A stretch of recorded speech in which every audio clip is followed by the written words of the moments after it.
What's up, y'all? It's Jeff Cobb, and you're listening to Ricky and Clive Wrestling Show on Social Suplex Podcast Network.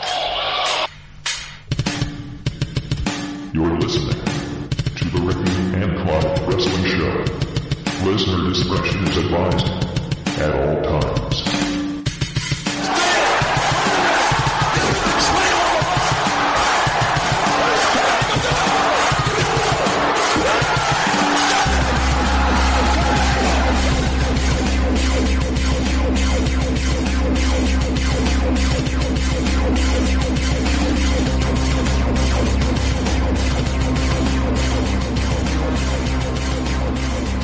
Hello and thank you once again for downloading and listening to another episode of the Ricky and Clive Wrestling Show, part of the Social Suplex Podcast Network. My name is Clive and I'm joined by the returning Ricky. Welcome back, sir. It's good to see you and hear you. Yay! Pop the balloons and party bangers. Oh, this is where if we had like sound effects we would do that. Mm-hmm. Good to be back. It is. It's been a while. Health in 2020 just is not relenting at all. It is relentless, but I am here. For the moment, anyway. For the moment, I'm probably going to make the first half of the podcast, maybe, and then I'll need to leave. But I'm here. That's fine. We're joined by regular contributor to the show, now collaborator of columns and just general all-round good guy. It's Carl Irvin. Welcome, Carl. How you doing? Well, hey guys, how you doing?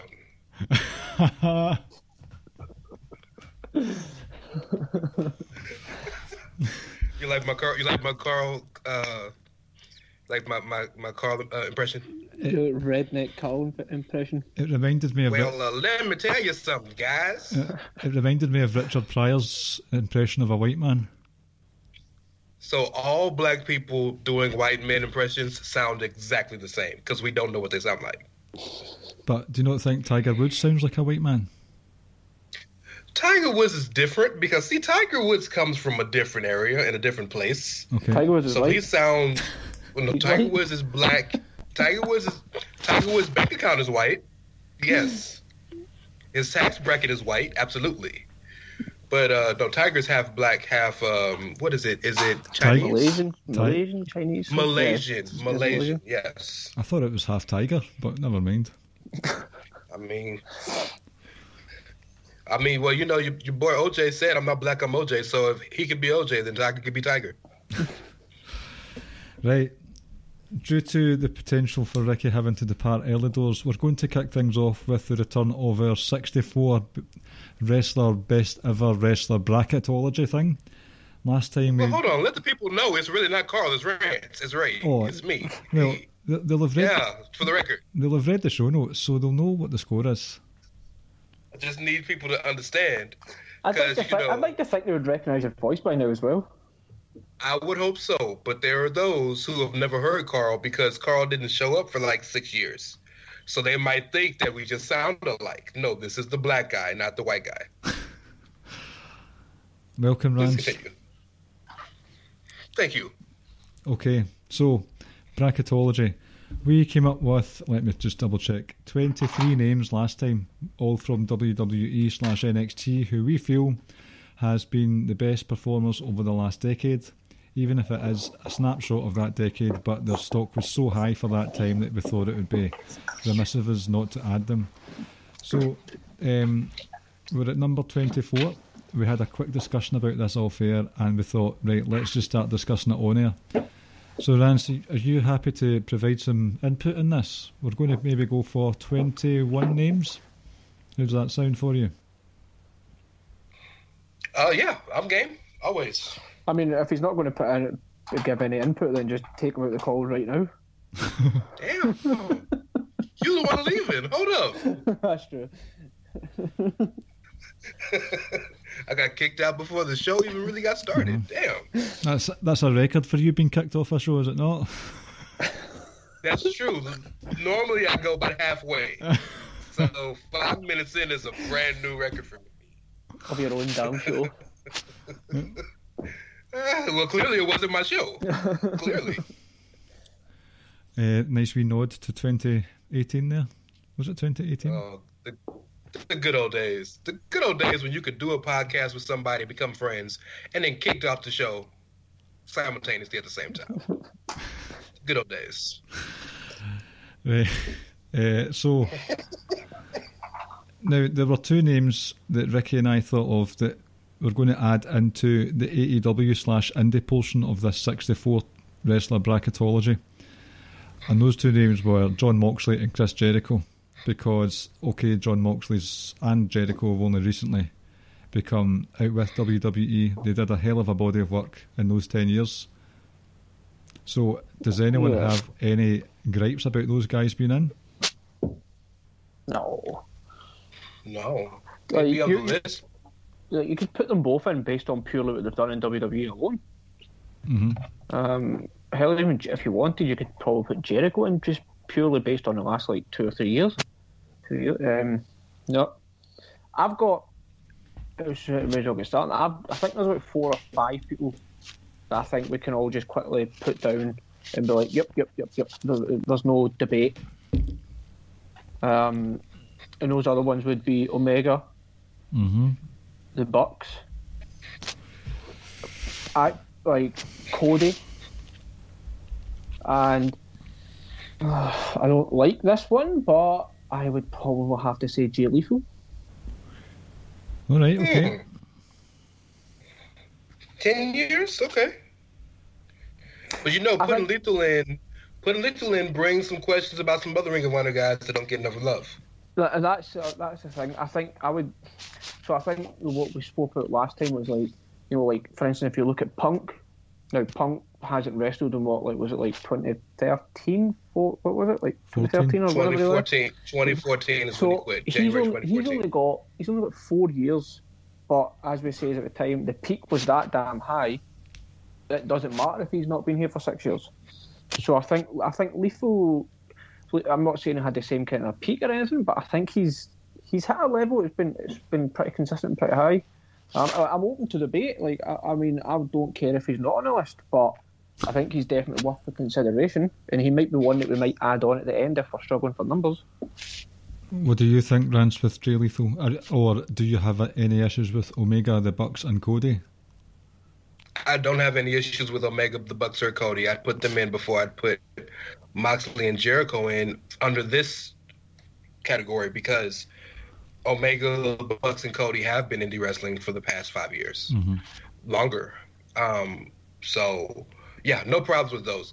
I don't have a qualm with Jay Lethal other than this. Jay Lethal being put in, while deserving on paper, breeds a very low entrance rate. Because if you put guys like Lethal in, then, and I don't want to get ahead of myself here, but you have to think about guys like Matt Taven, guys like Marty Scurll, guys, I'm just thinking of guys like Jay Briscoe.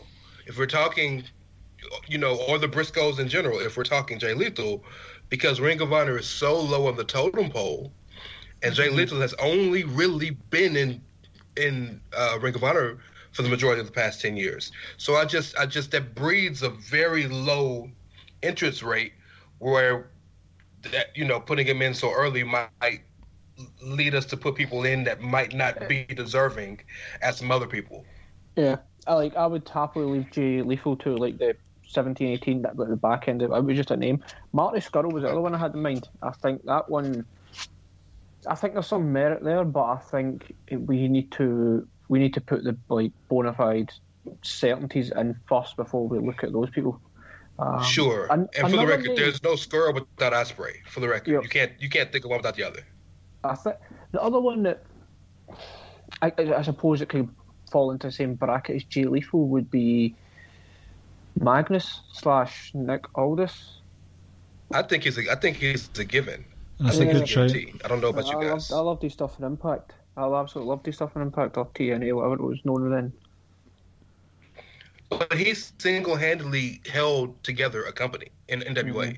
The reason they're still a company is strictly because of him. Because of his tour? Yeah. The touring. What do they call it? What was it called, Clive?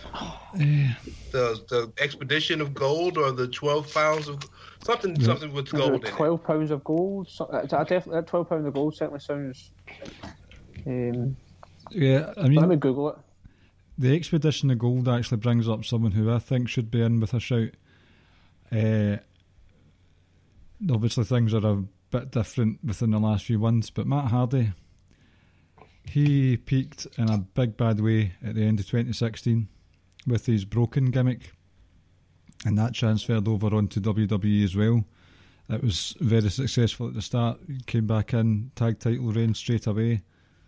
Like, is the broken gimmick in TNA enough of a peak for him to be considered? I think it was so outrageously great. So you'd be happy with him being in the bracket? Not sure. I'm just not sure. I'm not sure about that. Well, can I argue for him real quick? Mm-hmm. We're talking the entire 10 years, right? Yep. But if they've had a very high peak. Sure. Well, Matt Hardy is a former TNA champion. I believe 2-time. In that during that argument. We forget his run in Ring of Honor as a singles guy, Big Money Matt, which helped them stay afloat for a while. That counts, I think. And more important than anything else, the Broken Universe and him doing that gimmick changed the scene of wrestling. Mm-hmm. Look at how much cinematic wrestling is going on now. Matt Hardy is the forefather for that. So I think I like that name. I think he is a shoo-in, in my opinion. Your thoughts, Ricky? Yeah, I'll take him. Okay, so I'll put him in. Who have we got so far? Jericho, Moxley, Omega, Bucks, Cody, Aldis, and Matt Hardy. 7. Yep. Now, we were talking about off-air about a certain someone, and Skrull has been mentioned. What are we going to do with people who have recently been outed as pieces of shit? Tessa Blanchard you're talking about? Tessa Blanchard, Skrull. So the question is this a list based purely on merit, or is this a list based on how we feel about them? Because if it's purely based on merit, then I don't think our opinions should matter. True, because CM Punk's on the list and he has a bit of a... He is, but he's also not a rampant racist, though. No. And he doesn't get paid to do shits. And look, I don't like her. That we I know don't of. like her, but she was in Stardom for about a year, maybe longer. She been a 2-time, or certainly was TNA knockout champion, obviously TNA World Heavyweight. I think that sort of general 4-year stretch, and obviously being TNA World Champion, she'd done something that's not been done before. Yeah. She was in WoW. Don't forget WoW Superheroes. She was their champion. Might not like her, but I think she's okay, right, fine. I would, as Ryan says, let's put how we feel about the individual to one side. Okay, then. And we look at it purely from a wrestling aspect. And okay, I wouldn't have any issue with her being in it. Okay, right, I'll put her in then. Who was I going to say there? Skrull. I don't know enough of his career to say that he should be a shoe-in. Him and Hangman are so associated with the elite that, and Hangman is fantastic. Hangman might be the best wrestler of all of the names we've named, but in terms of like what they've done and accomplished, I don't think neither Skrull nor Hangman deserve to be on the list. While Skrull is legendarily good as far as title reigns as a junior, like in New Japan and things of that nature, I don't know that his top-level wrestling accomplishments warrant him being on the list, neither him or Hangman. Yeah, I would agree with that. I think like prominent wrestlers and really loved, but have they done enough to get on the list? Someone who I think is a guarantee certainty, Gail Kim. Okay. Mm-hmm. How do we feel about Awesome Kong? I don't think she did it long enough. What was that, sorry? Awesome Kong.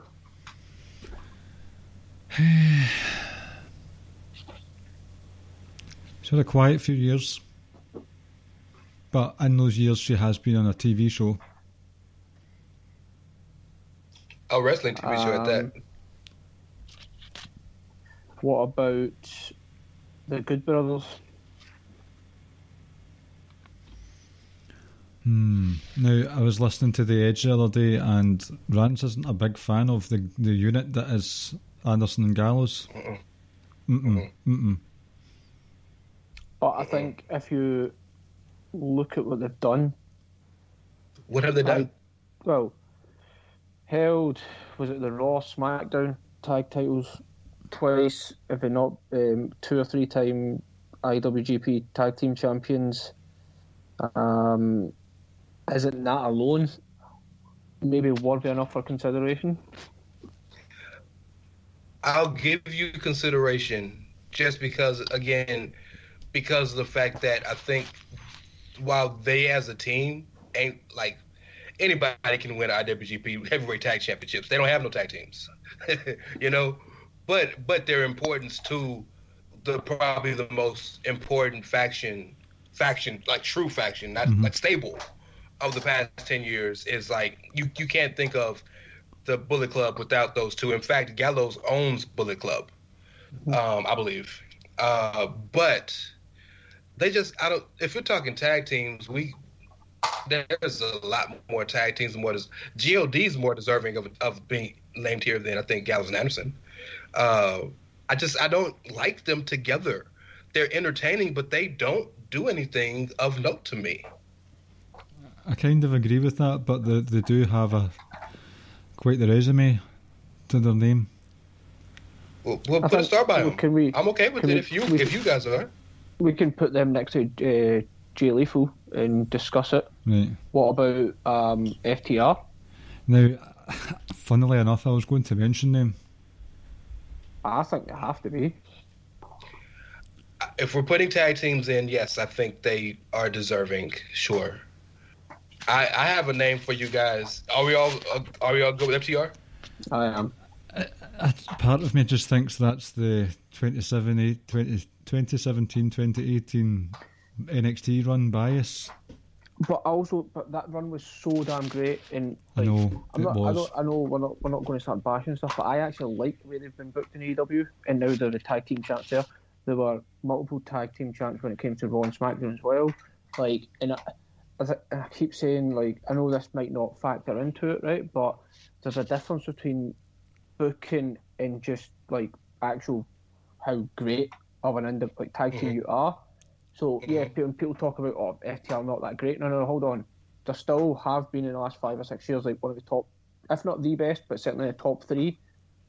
We're talking about booking. We're not talking about them in terms of ring IQ, ring psychology, ability to put on a great match, etc. Like, I just think they have to be in there. I mean, I'm fine with it from a bias point of view, but looking at it from that side of things, we added in Ciampa, and there was a bias with that as well. So if you guys are fine with FTR, I'm fine with it too. I'm really, and this isn't fair. I know this isn't fair, and this is y'all's list, so take my opinion last. I'm iffy on tag teams because I don't know how much we are not in an era of tag teams anymore. AEW is trying to bring that back. Kudos to them for doing so. But so like this isn't the era where except for the Bucks, this isn't an era where tag teams like are running or like the top draws in promotions or the top draws on the indies.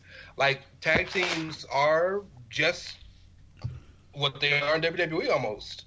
You know, like another addition to the card. Mm-hmm. So, like, while FTR is fantastic, and the Good Brothers are entertaining and have done decently high level stuff, you put them on a list with people like Jericho and Moxley and Cody and Nick Aldis. It just doesn't add up to me. But again, that's maybe my bias.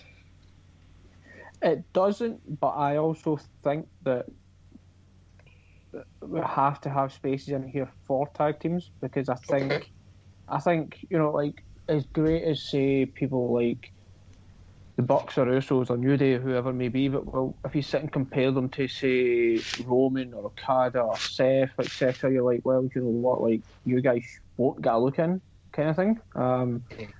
I think we need to try and find that balance between fitting people in that we feel deserve to get in, along with, like, I also want to get tag teams and women in there as well, because I think if we'd done just 64 wrestlers singles, I think we could easily fill that out without having women wrestlers and tag team wrestlers, and you can still look at the list and say it's still a pretty great list. I agree. And when it comes to doing the bracketology, and it's, say for instance it does end up being FTR versus Bayley in a random bracketeering thing. Bracketeering, that's something else entirely. You've just got to base it on the merits. It's not intergender, it's not handicap, it's just the entity itself. That's what you're comparing and contrasting. Oh, we're going to get fucking Okada versus Roman in round one. You're like, oh, we're just going to get some outrageous matchups in round one. The other name that I find interesting that we can talk about is Pac. No. Would you not lump him in with, what's his face, Jay Lethal for the time being? What has he done? In 10 years, his highlight, his career highlight, is being a cruiserweight champion. But that was so good, though. It was so good. It was fantastic. But again, we're talking. I'm not thinking about in terms of personal enjoyment. Yeah, hell yeah, he deserves to be on this list. He's better than damn everybody on this list in ring.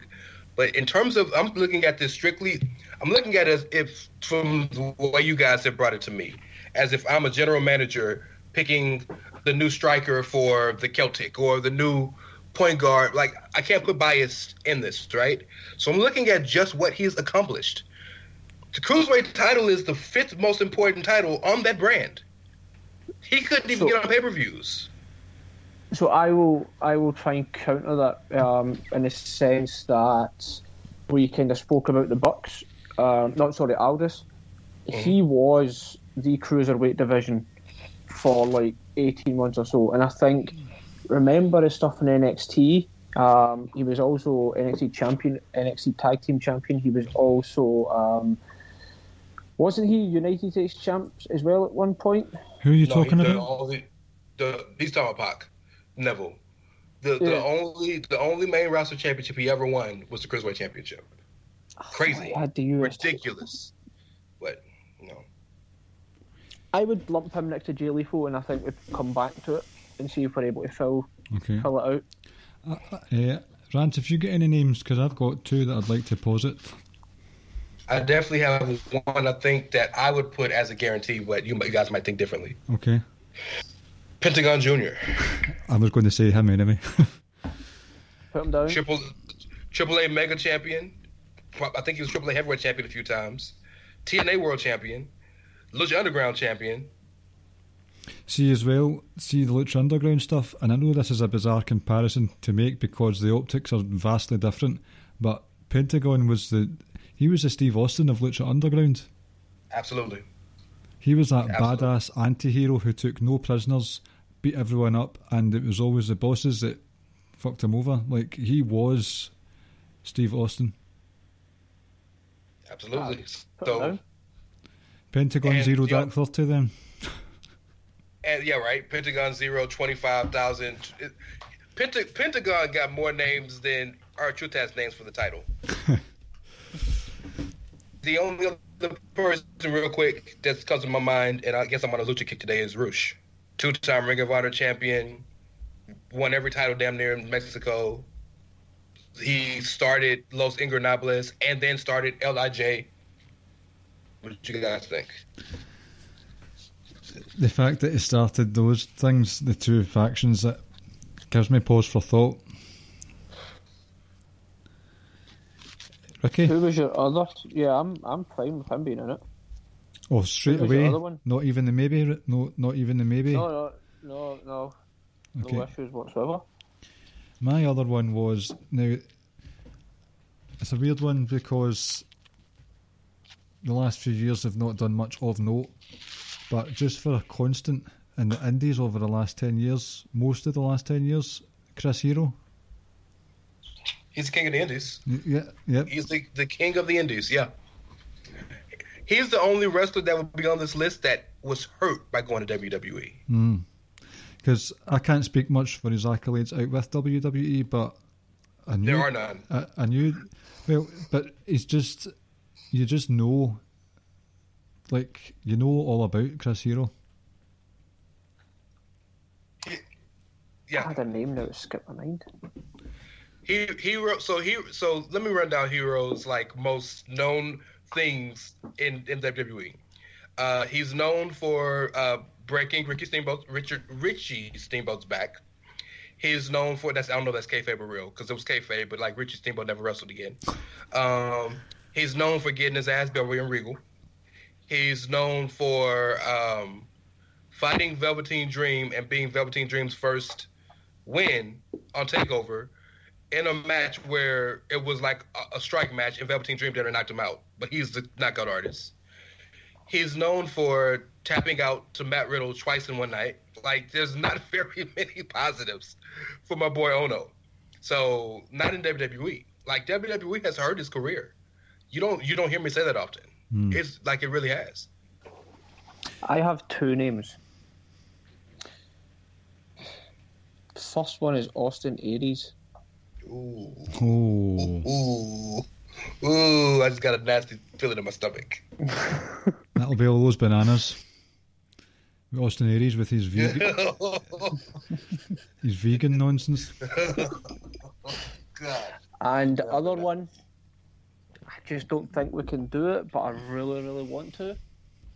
Nigel McGuinness. Does he count? That's the thing. Like, he'd done stuff in TNA earlier on, then he was in Ring of Honor, but, like, you know, like... His Clive, when did he retire? It was not 26, 15-ish? It was that long? I bet he was on a downward spiral. That's what I'm saying. Like we go. I think we go way against the rules if we put him in. I really wanted to somehow get him in. I know. But, I mean, I don't know if you watched the documentary. Mm-hmm. He was doing like a farewell tour. I know. Trying to scrape enough money to retire, and Daniel Bryan texted him saying, "I'm the champ." He retired in 2011, yo. I don't think he can count. No. So, question for you, real quick: is Nigel the best that Great Britain's ever given us for wrestling? I think we have to. I think we have to have that conversation. I think if we got some more time out of him, I don't think it would have been a debate. Well, right now it's Danny Burch, and I will not hear a word against him. The governor. Hey, Rick. This is going to disgust me to do this, but I think Austin Aries is like a guarantee because like he's got too many world championships in the past 10 years. Yeah. I would too many. So how many about now? That must be at least about 13 or 14. Well, I've put it that we've got 1, 2, 3, 4, 5, 6, 7 spaces left, and that would take us up to 44, which means there are 20 left for New Japan. Well, who do you have as on the list for the Indies in AEW? Yeah. Right, we've got Jericho, Moxley, Omega, Bucks, Cody, Aldis, Matt Hardy, Tessa Blanchard, Gail Kim, Revival, Pentagon, 0 Dark 30, 0 to 60 in 100 minutes, Roosh, Chris Hero, and Austin Aquarius. So Chris Hero is the GOAT. unless people think otherwise, I'm more than happy. I'd put him in. Right, so you've left 20 for New Japan. Mm-hmm. Is that enough? Here's what Yes, because if and when we have KISS guys on, they'll definitely be able to fit 20 on there. Oh, that's what I'm meaning. Like, are we giving them enough space? Like, they'll have 20 juniors. Oh, that's what I'm saying. They'll have to be ridiculous. That's what I'm saying. Like they, I think they could struggle to narrow it down to 20. That's my issue. How? Right. So I know we're saying we've got 7 more to find. We don't necessarily need to get them on the podcast, but I think if we could possibly reach out to James and ask James to give us a few names from Stardom, give 3 or 4 names, so we don't necessarily need to find another 7. Mayu Iwatani. I think we might start scraping the bottom of the barrel here, because I think we need to start having that Jay Lethal, etc. discussion, and we're a bit hesitant to put people like him in. Well, it's easy for me because I would just put copy and paste and move them up into the street. Well, I can give you 2 off the top of my head and start them right now. Mayu Iwatani and Miko Satomura. Yeah, Miko. Those 2 for sure, because Mayu's won every championship there is to win. If we're talking 10 years, Kyrie got to count, because Kyrie ain't been there for 10 years. Yeah. Did we not put? Did we put Kyrie in? Well, no, we put Io Shirai in because Kyrie wasn't there anymore. Mm-hmm. Can we not lump her in here? I've got her in. I've got Miko and Kyrie in. You'll need to help me with the spelling of that other one, Rance. Mayu or Miko? Mayu. Oh, Miko's easy. Sorry. Where apparently Miko's headed? Uh-huh. Beastville. To other shows. So it's Mayu. Mayu. Iwatani, I believe is how you spell his last name. Okay. So that means there's 4 left. So you're putting all 3 of those on there? Yep, definitely putting the first 2. I've not heard of Iwatani. So who were the ones we put an asterisk next to? Jay Lethal, Marty Scurll. Can I give one more before we do asterisk? Mm-hmm. I feel like we'd be remiss and we'd feel bad about this if we didn't think about this guy after the list was over. Chris Daniels. Mm-hmm. I was thinking about the tag team he was in, but would you rather him on his own? Well, I don't have a problem with him. I don't have a problem if it's him and Kaz as Bad Influence. I don't have a problem if it's SCU as a trio. But I feel like because AJ and Joe have gone on to such big things, Daniels gets forgotten. But Daniels was the main guy who gave those guys the rub early in TNA.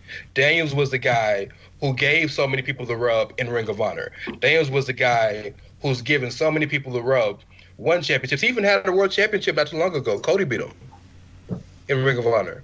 I just don't think Daniels gets his flowers in WWE. In fact, I know you guys have heard the rumor that the higher power back in the 90s, I think 99, was supposed to be Daniels. Yep. Mm-hmm.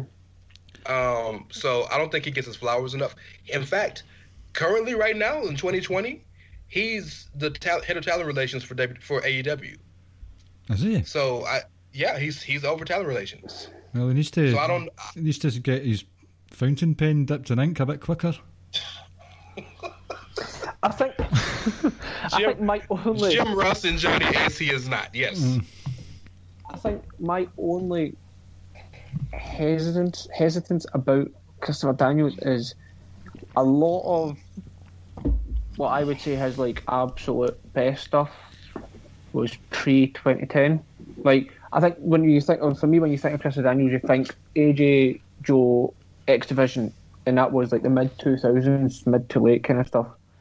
Sure. I don't have an issue, but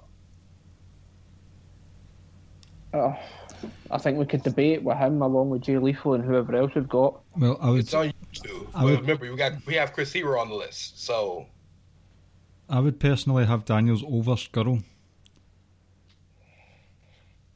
I don't even know if I would Scurll in it anyway. I'm happy to keep him out of it. I think Scurll's kind of like Hangman, etc. Is like it's name value because of where he was and who he's associated with. But I think if you break it down and look and say, well, what have you actually, you as a talent singles wrestler, what have you done to merit getting on the list? Are there any other from AEW that we're missing? No, sorry, TNA, I meant. Current or Abyss? I don't know if he's done anything relevant in a while. Technically, following our rules, we can't include Abyss because he's with WWE. Brian Cage? Big Muscle Man. Former TNA champ. I'm making more of a sort of very storied, very illustrious career. Or how many spaces have we got? We've got 4 spaces left. 3 if we put Daniels on. I think we get one more. So between Jay Lethal, Daniels, and Cage, and whoever else, and then I'd like to get a few Stardom in there, and then leave the 20 for the New Japan crew. Right. So who are the ones we were debating about? Right, we've got 3 left. We'll keep 2 more for Stardom. We've already got Sane, Satomura, and Iwatani, and we're left with Jay Lethal, Good Brothers, Pac, and Rush.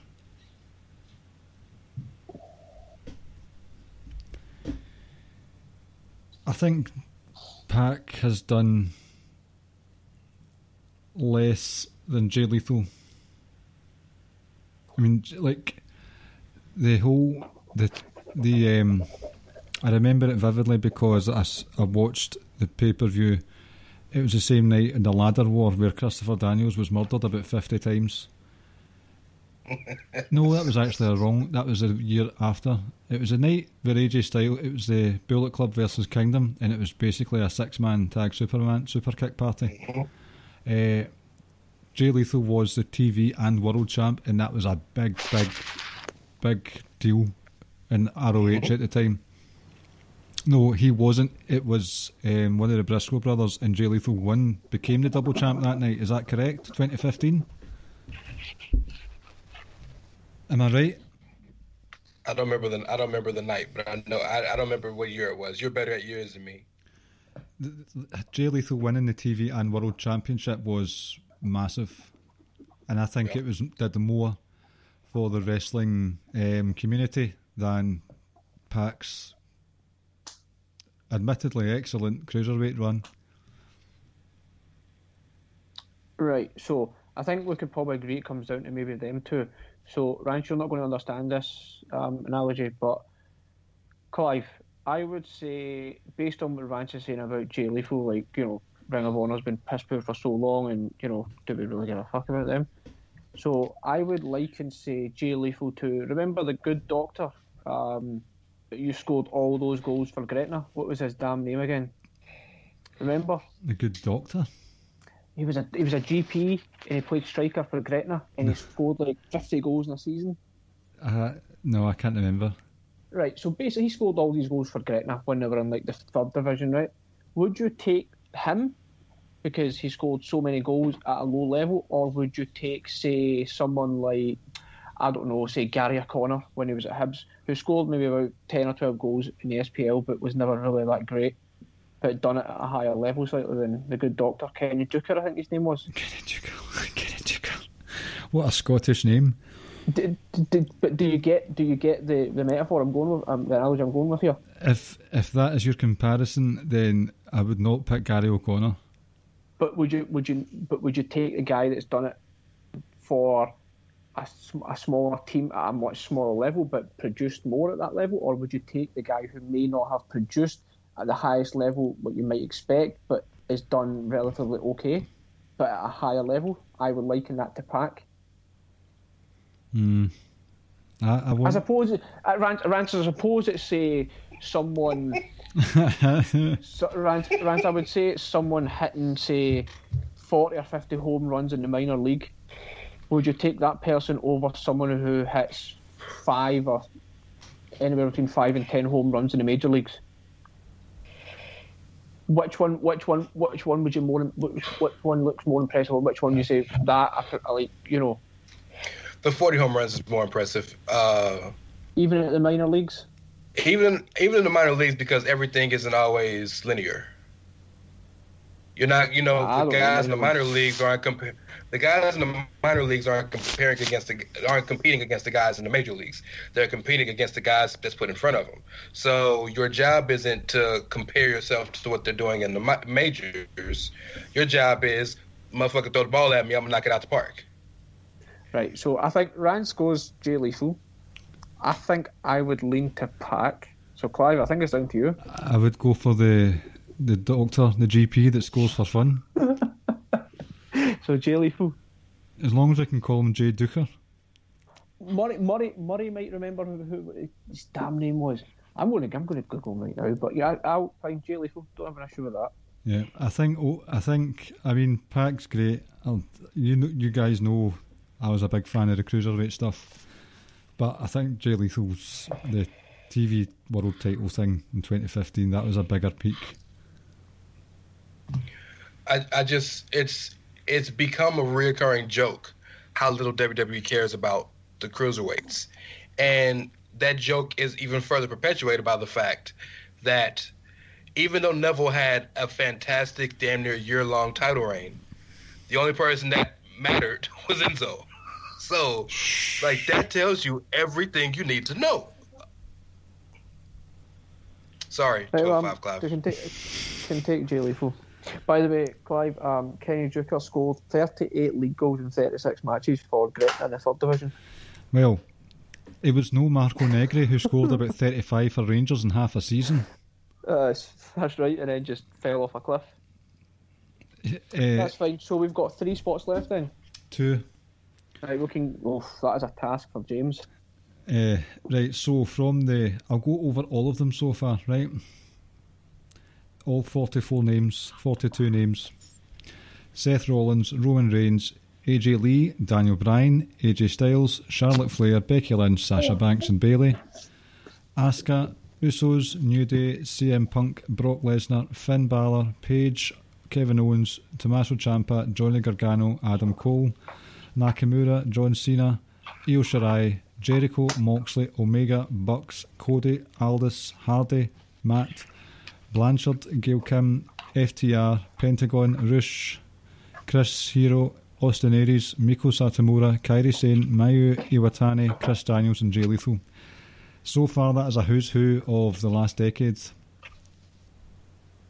You know who I'm going to champion for in every single round? And I think this might shock you. Rusev? Brock. Lesnar? Yes.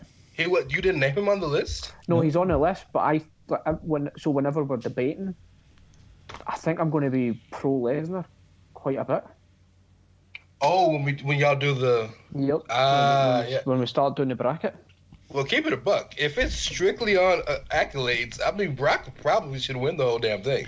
See, I realise we've kind of kicked ourselves a bit, Ricky, because we went with Finn Balor because he's not had the most amazing WWE career. We went off his New Japan work. Oh, and his NXT stuff. But yeah, he's the greatest wrestler in NXT history. So that's See, Drew McIntyre had a ferocious few years on the Indies.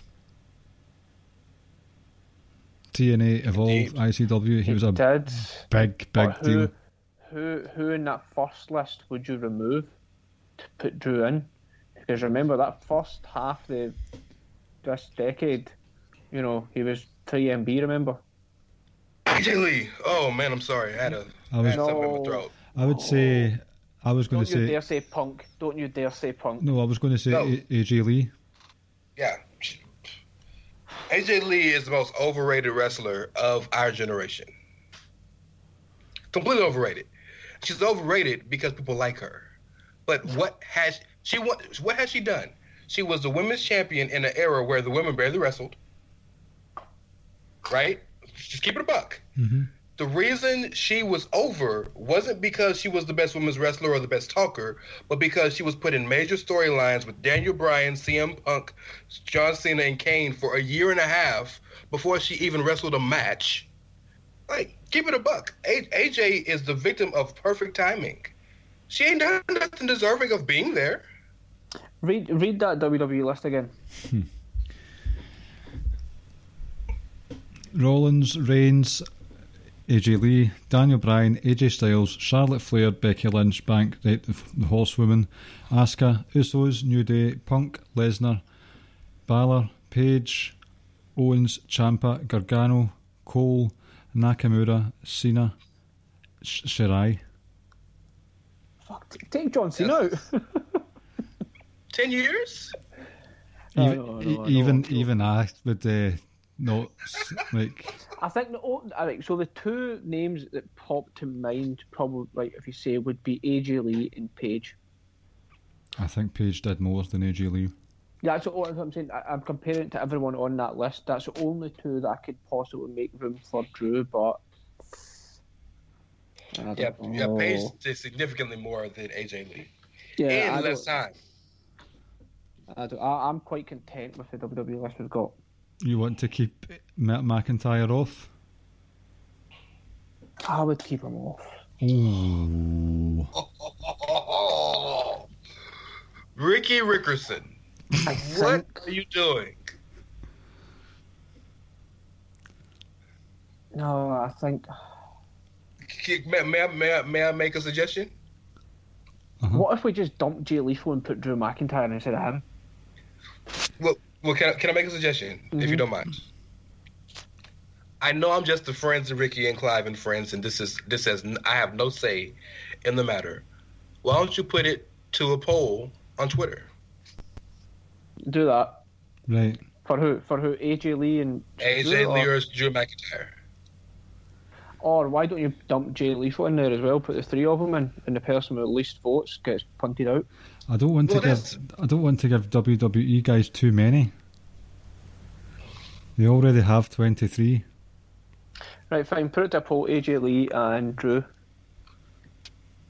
Now watch, AJ will still win because of internet popularity, but at least someone's making the decision for you. That's fine. Do that. Oh well. No. Clive, you okay with that? You look very trepidatious. You want to put Drew in, don't you? So badly. He's had such a good year. Well, just do it like this. If people vote for AJ Lee, we'll be like, fuck your votes. It's our show. We do what we want, and just replace Drew with AJ. I mean, even Matthew McConaughey likes Drew McIntyre. That's When was the last time? All right. When was the last time Matthew McConaughey wore an AJ Lee t-shirt during one of his films? I have about 5 minutes. If you don't mind, I can quickly give you my quick breakdown of Hell in a Cell. Mm-hmm. Right. First match was Roman and Jey Uso. I think we championed for so long that we just we really want the crowds back. But if the crowds were back for these two matches, these matches wouldn't have been as memorable without them, I don't think, because you wouldn't have heard so clearly and vividly all the things Roman and Jey Uso were saying to one another. It's not going to be and I can't believe I'm saying this, all I care about is the in-ring product. Now, is this going to be one of the matches you go back in 10 years' time and say, oh my god, that was one of the greatest matches ever? No, I don't think so, but the storyline was just so perfect and awesome, and that's what made it so damn great. I really enjoyed it. Some of the stuff Roman was saying was just awesome. The bit at the end with his uncle and his father, and then three of them standing in the stage was excellent. And I loved the fact that Jey Uso said I quit because he wanted to save his brother. I absolutely loved that. I know we're talking about we don't like it when it's like these, when you do protected finishes, but that was perfect. I thought that was great. Second match on the card, jog my memory. Elias and Jeff Hardy. Right, so we'll go. What was the third match? Sasha. damn. Sasha and Bayley. It's not possible for them to have a bad match. My only issue with the match, and I think we said it building up to it, was Hell in a Cell was supposed to be like the ending of a feud type thing, and this is just a kind of feud just beginning, really. But yeah, I was kind of surprised about Miss Sasha, if I'm honest. I thought they might have went with Sasha a little later down the line, like, you know, the following match and the match after that. But I thought this match was awesome, and I'm looking forward to this feud continuing. I didn't even realise Otis and Miz was happening. Well, that and Slapjack and Lashley are the next two, for the record. Yep. I'm got like, you know, the Otis thing. I understood why you put Money in the Bank on him at the time, because everybody was really high on him. But this is the correct decision, I think, taking it off him now, because he's lost all that steam. Retribution in the Hurt Business, still love the Hurt Business. Not entirely sure what's been happening, to be honest, with Retribution in the last few weeks. Like, just in the sense that I don't know if they've lost purpose or meaning now.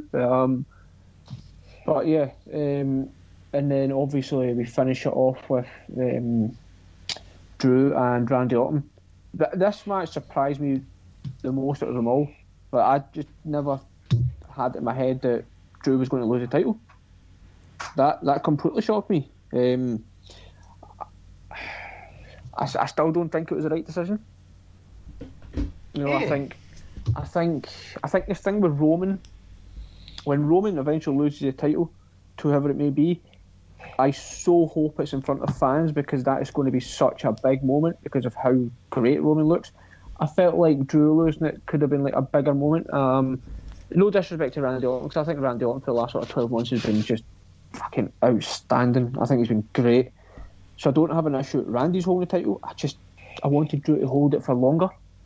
And another quick thing, the Survivor Series card is already looking fantastic. Roman, Randy, Asuka and Sasha Banks, even though we've already saw that quite a bit this summer, but again, you don't tire of watching good matches. So different dynamic too. Exactly. Sasha's babyface. Yep. New Day versus the Street Profits. Oh, Street Profits. Never go full Dawkins. My goodness, I'm looking forward to that. And the fourth match to be announced, I saw who was the fourth? Lashley and Sami Zayn. So Lashley's sisters are going to make a comeback. Yes. If they have Lashley pissed off and like squash Sami Zayn because of his sisters, I'll pop so hard. He has to bring them back. So yeah, that's my quick thoughts on it, and obviously, like, I'll listen back on the podcast to see what you think. Hell in a Cell was a really, really good pay-per-view. I thought it was really, really good. I felt those three main matches really did deliver. I thought they were all really good. Yeah, so I enjoyed it, and like I say, Survivor Series is already shaping up to be a really, really good-looking card as well. Good stuff. Thank you for your 5-minute review, and thank you for coming on when you didn't have to. Yep, I'll be back on next week. Okay. Right, I'll speak to you soon. Right, speak to you later. Right, take care, folks. Bye. Love you, bro. Right. Right, Rance, I will be pausing for a bathroom break, but you may have heard me chuckle during Ricky's review there. That's because I was just scrolling through liked tweets because I wanted to bring something up for later, but I didn't know that Ricky had liked this. Malcolm Bivens put a picture up of Drew McIntyre pointing to him and Queen Latifah in the Thunderdome. Malcolm is the best, bro. Malcolm is like, Stoke is the best. I love that guy so much. Yep. Like, I actually should talk to him more. I actually should actually DM him sometimes and like make him laugh, because like he's the funniest dude in the fucking business by far. I think Finn Balor's underneath him. No, that's just someone who looks like him. Right, I'll be back imminently, and for the people listening at home, it will be 1 second.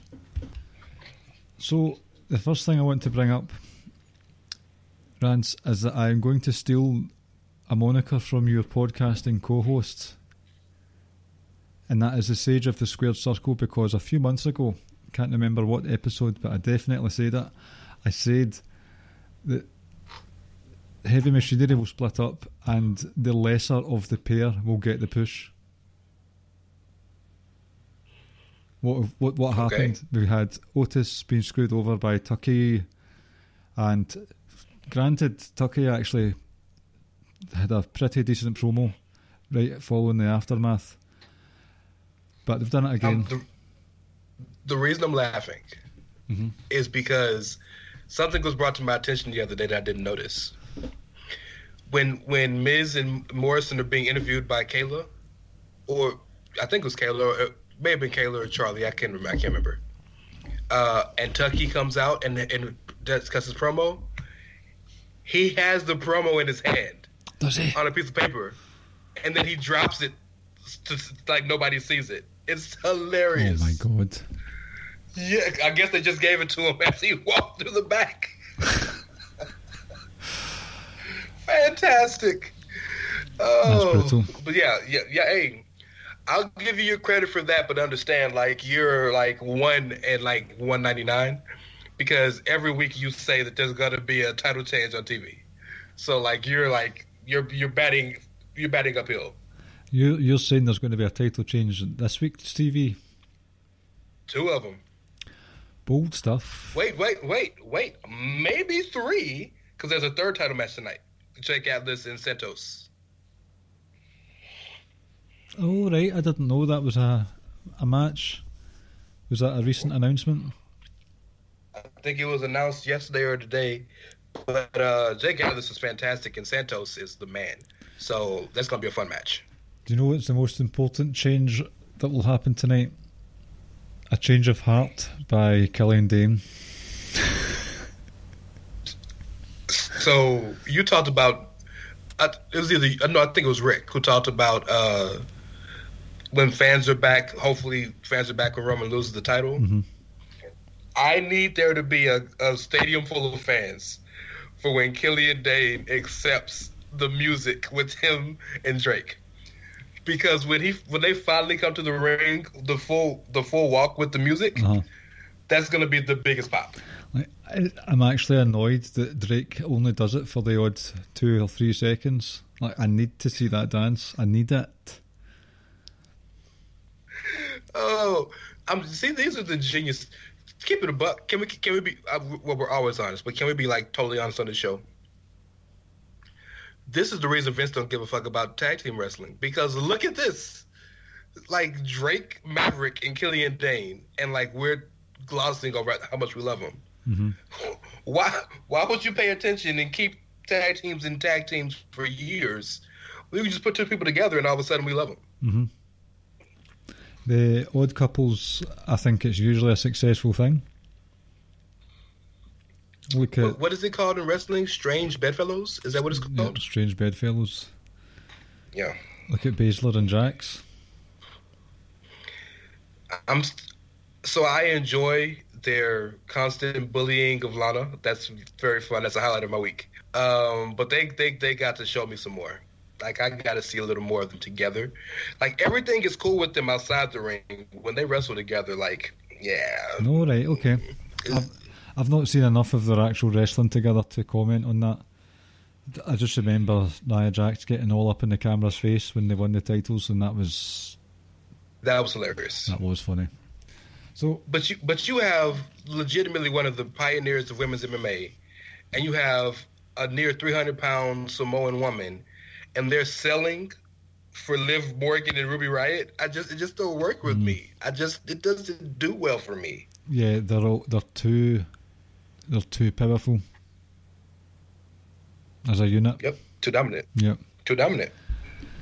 So, see, with the Otis thing, I'm not that bothered that he's lost the Money in the Bank briefcase. See, when you think about it from a business sense, Miz is turning into Mr. USA already with the kind of total wipeout show that he's doing, as well as Miz and Mrs. He's already on USA quite a lot during the week, so if he's on Monday night with a briefcase, the Mizanins, they're the darlings of USA Network, TV channel, whatever you want to call it. So from a business sense, I can see that making sense. Tucker and Otis splitting up tag team seems to be par for the course at the moment. I'm undecided on Tucker's credibility as a dominant heel. I don't think it's going to do much for him in the long run. Yeah, but neither was being that face on that other show that used to be friends with this guy this one time. What? If Tucker would have never turned heel on Otis, he would be, hey, remember that guy on that show that used to be friends with that guy that one time? Right. Yeah, he's wrestling. Put it this way, I'll predict that before WrestleMania, Angelo Dawkins will turn on Montez Ford. That's too early, man. I want to see it because Montez is a superstar. Like, oh, he is. Montez is a super. Like, he is every bit a future world champ as Edge was when Edge was with Christian. We know this. But man, they're too perfect together. I know they are, and Angelo Dawkins is doing very well for himself. I don't think the gulf is too wide between them anymore. I'd argue there's many nights that Dawkins outshines Tez now. But then Tez will do some like crazy shit, like he'll jump 15 feet in the air. I know. And then make you remember. But I think the gulf between, for instance, Enzo and Cass was quite wide. In terms of appeal and charisma and all that stuff, Tucker and Otis, that was a notable difference. But the Street Profits of Dawkins has closed that gap. He's excelled under pressure, I think. Well, I mean, my man was in developmental for 7 years, so I hope he picks some stuff up. I know. Like, I really do hope he picks some. Like, Dawkins was in developmental before the Four Horsewomen. like Dawkins was in developmental before Corbin. Like, Dawkins has been in developmental forever. I'm talking like Kim and Jason Jordan coming in together, like forever. It must have been Aaliyah. Must be the other only really ancient NXT stalwart, no? Still down there? Yeah, probably. That's of note. Yeah. Vanessa Bourne's been there for a while, but she ain't been there as long as Aaliyah's been. Mm-hmm. Aaliyah's got to be the one. Yeah, and Aaliyah ain't never getting called up, bro. Oh, no. I don't see it. I would say poor woman, but there's been rumours about her, so no, not poor woman. See when Ricky glossed over Jeff Hardy versus Elias, like, I've got nothing. I fast forwarded the living daylights out of that match. I ignored it too, but it's hilarious. He was just like, "What's the next match?" Jeff Hardy and Elias. Uh-huh. Oh, okay. What's next? For the record, I want to say this. We all in the internet wrestling community continue to complain about these stories Jeff gets put in that continue to talk about or remind us of his addictive past and whatnot. And he continues to go out of his way to let people know this is my choice, my decision. I'm the reason why we're doing these stories. Mm-hmm. So all I ask is that you don't hate the story because it's talking about that. You just hate the story because it sucks. Because this story sucks.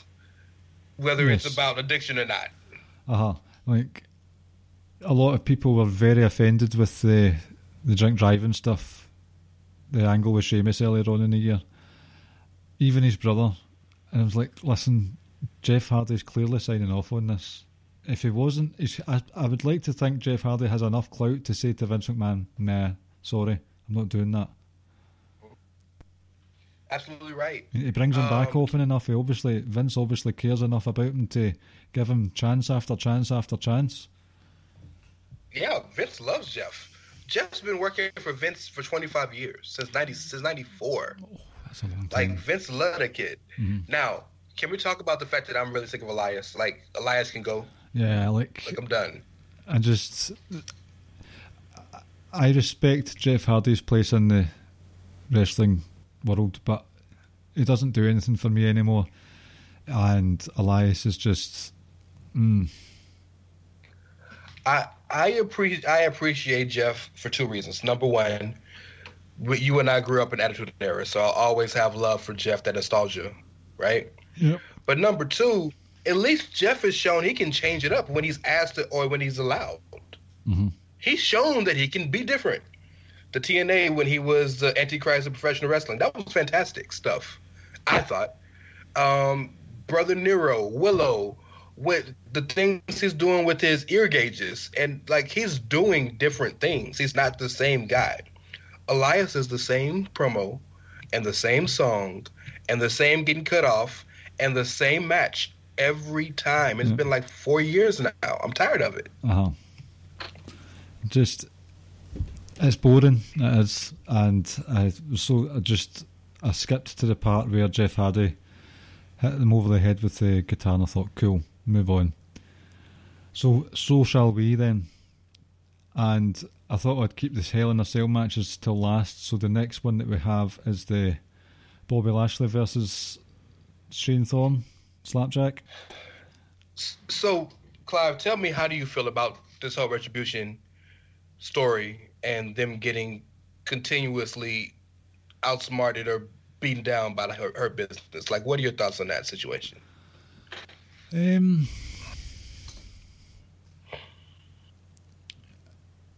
I don't have specific thoughts on the apparent burial that Retribution have received. My concern I think Mustafa Ali is badly miscast. Do you? I don't think this is going to suit him long term. I mean, I hate to be a size queen. I really do. Oh, okay. But there's just, it doesn't look like the leader of a group. And until now, he was untested in a live ring promo segment environment. All his magical videos, they were videos that were pre-taped. And I don't feel as if I don't feel as if he believes it, and it comes across that way. Huh. I think his promos have been fantastic. His backstage ones, I think they've been fantastic. Okay. Personally. Okay. Because there's something about Ali that draws you in, and even if he doesn't believe it or not, what he's saying is factually true.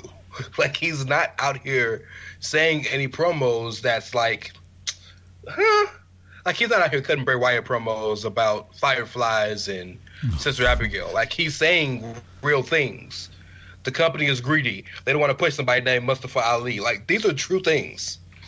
The size thing is jarring, but then also you think the better heel wrestlers of the 20, 30 years have been smaller guys so they can bump for the faces. I know.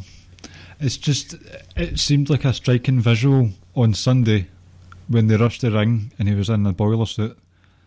Like he was the mystery member of Slipknot. And okay. He just scurried away. I mean, listen, the Hurt Business are fantastic. They are amazing. Like, top notch. That's one of the best factions main rosters have done in a long time. So, Agreed.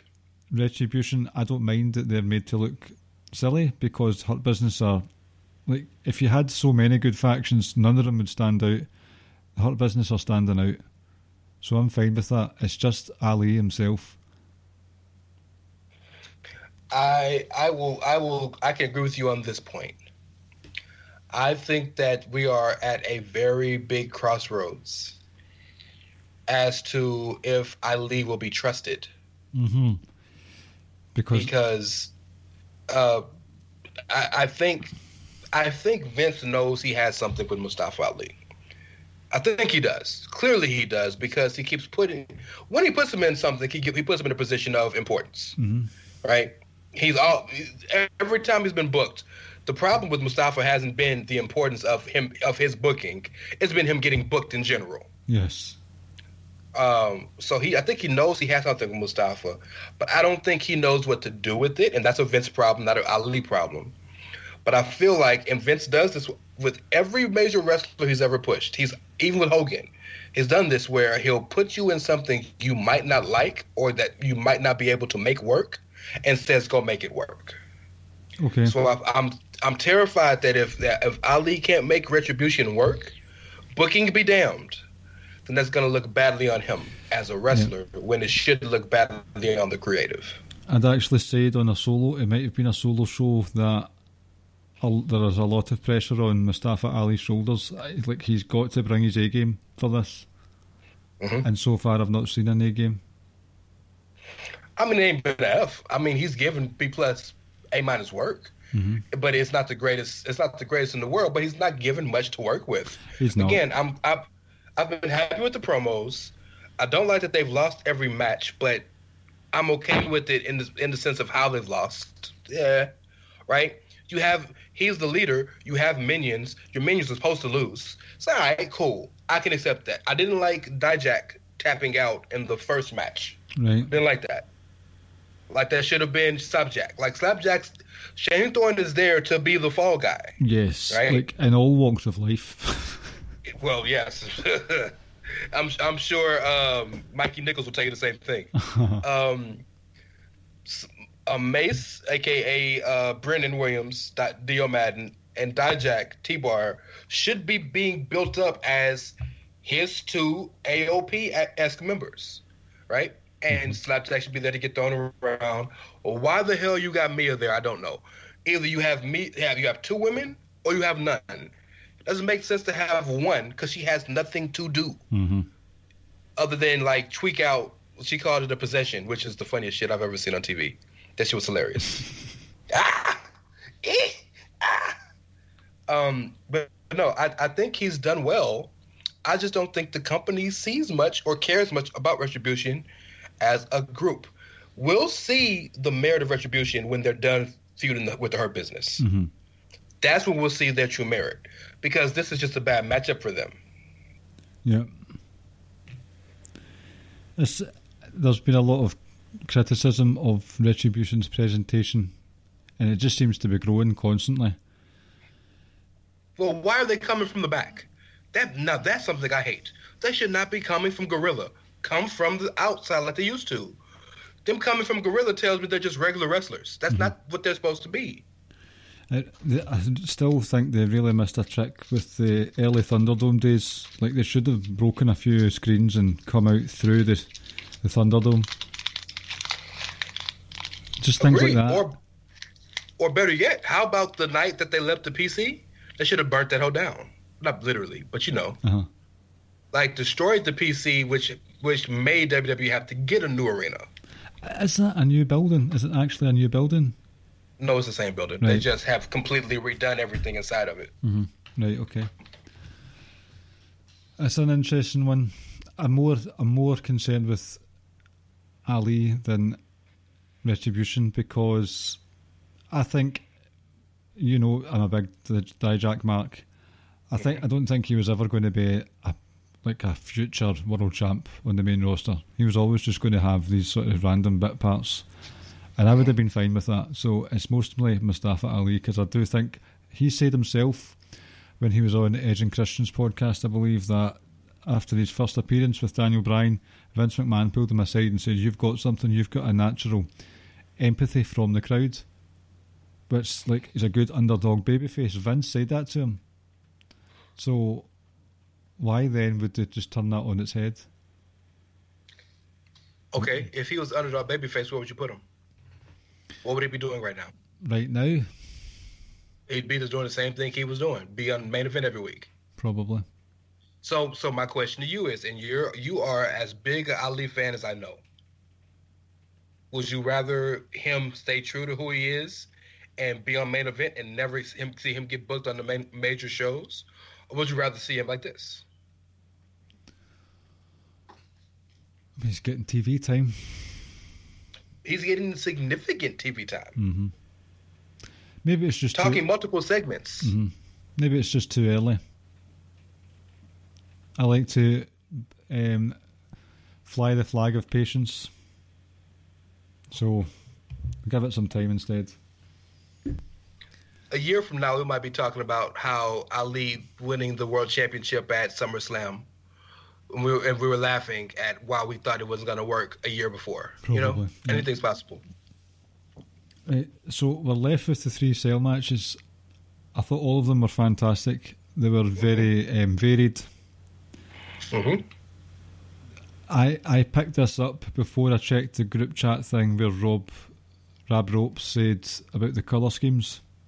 The white versus black, heels versus faces. Like, I spotted that quickly. And I was... See, I know what Ricky was saying about Drew McIntyre losing the title. He didn't want to lose. I did kind of think it would happen.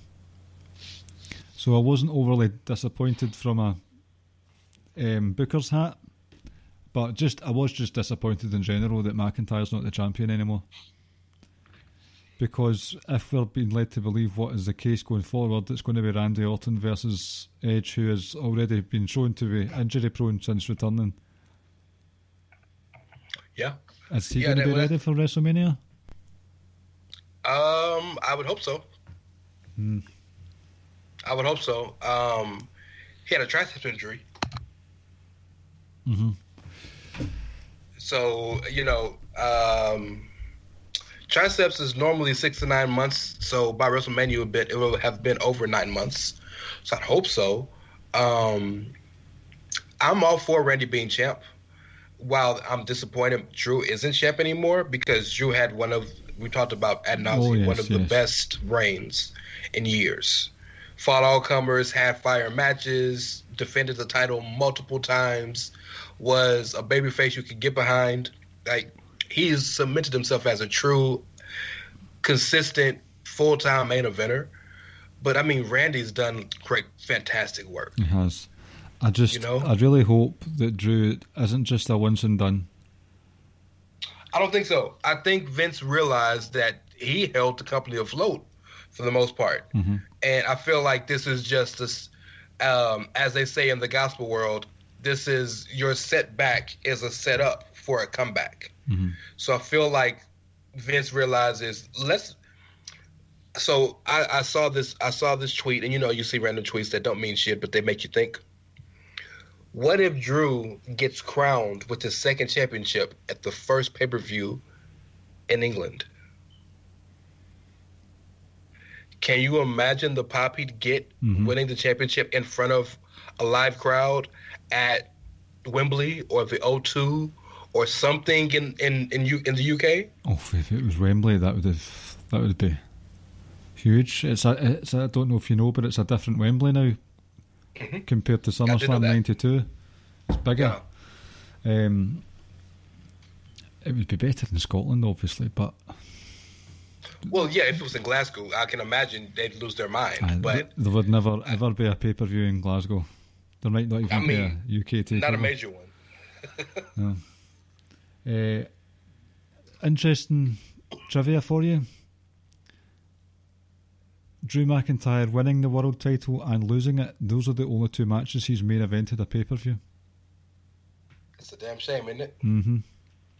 I get why some of the pay-per-views he didn't main event. Roman coming back. Money in the Bank. Money in the Bank. The fucking swamp match thing. What was... It kind of does make sense for most of them, because you had the Roman Reigns Uso match last time, didn't you? The what? The Roman Reigns was last. That match was last. The Roman and Jay match? Yes. Yes, sir. At the last pay-per-view. That was last, yes. I would maybe argue that he could have went on last in the Triple Threat Universal title match, that same pay-per-view. But that was something I'd been paying attention to over the last couple of months, thinking, yes, Vince obviously thinks highly of Drew, but I would have liked to have seen him end a few pay-per-views more than he did. In that Triple Threat pay-per-view match, it wouldn't have worked because the whole match was centered around will Roman show up. Mm-hmm. So, true. remember, the whole match was show up and win. He showed up, did a spear, hit somebody with a chair, and then walked out with the championship. If that's in the first hour of the show, it doesn't really have the same effect. I know. Well, speaking of Roman Reigns. Oh, boy. I'm fast forwarding a bit, but one of my favourite wrestling accounts on Twitter is Myth Gifts. Oh, if you're not following them or not reading their stuff, you are doing a disservice to yourself as a wrestling fan. They break down wrestling stories and matches in such a way. It's beautiful. Mm-hmm. It's total kayfabe. Yeah. He or she is clearly marks for Kevin Owens and Sami Zayn.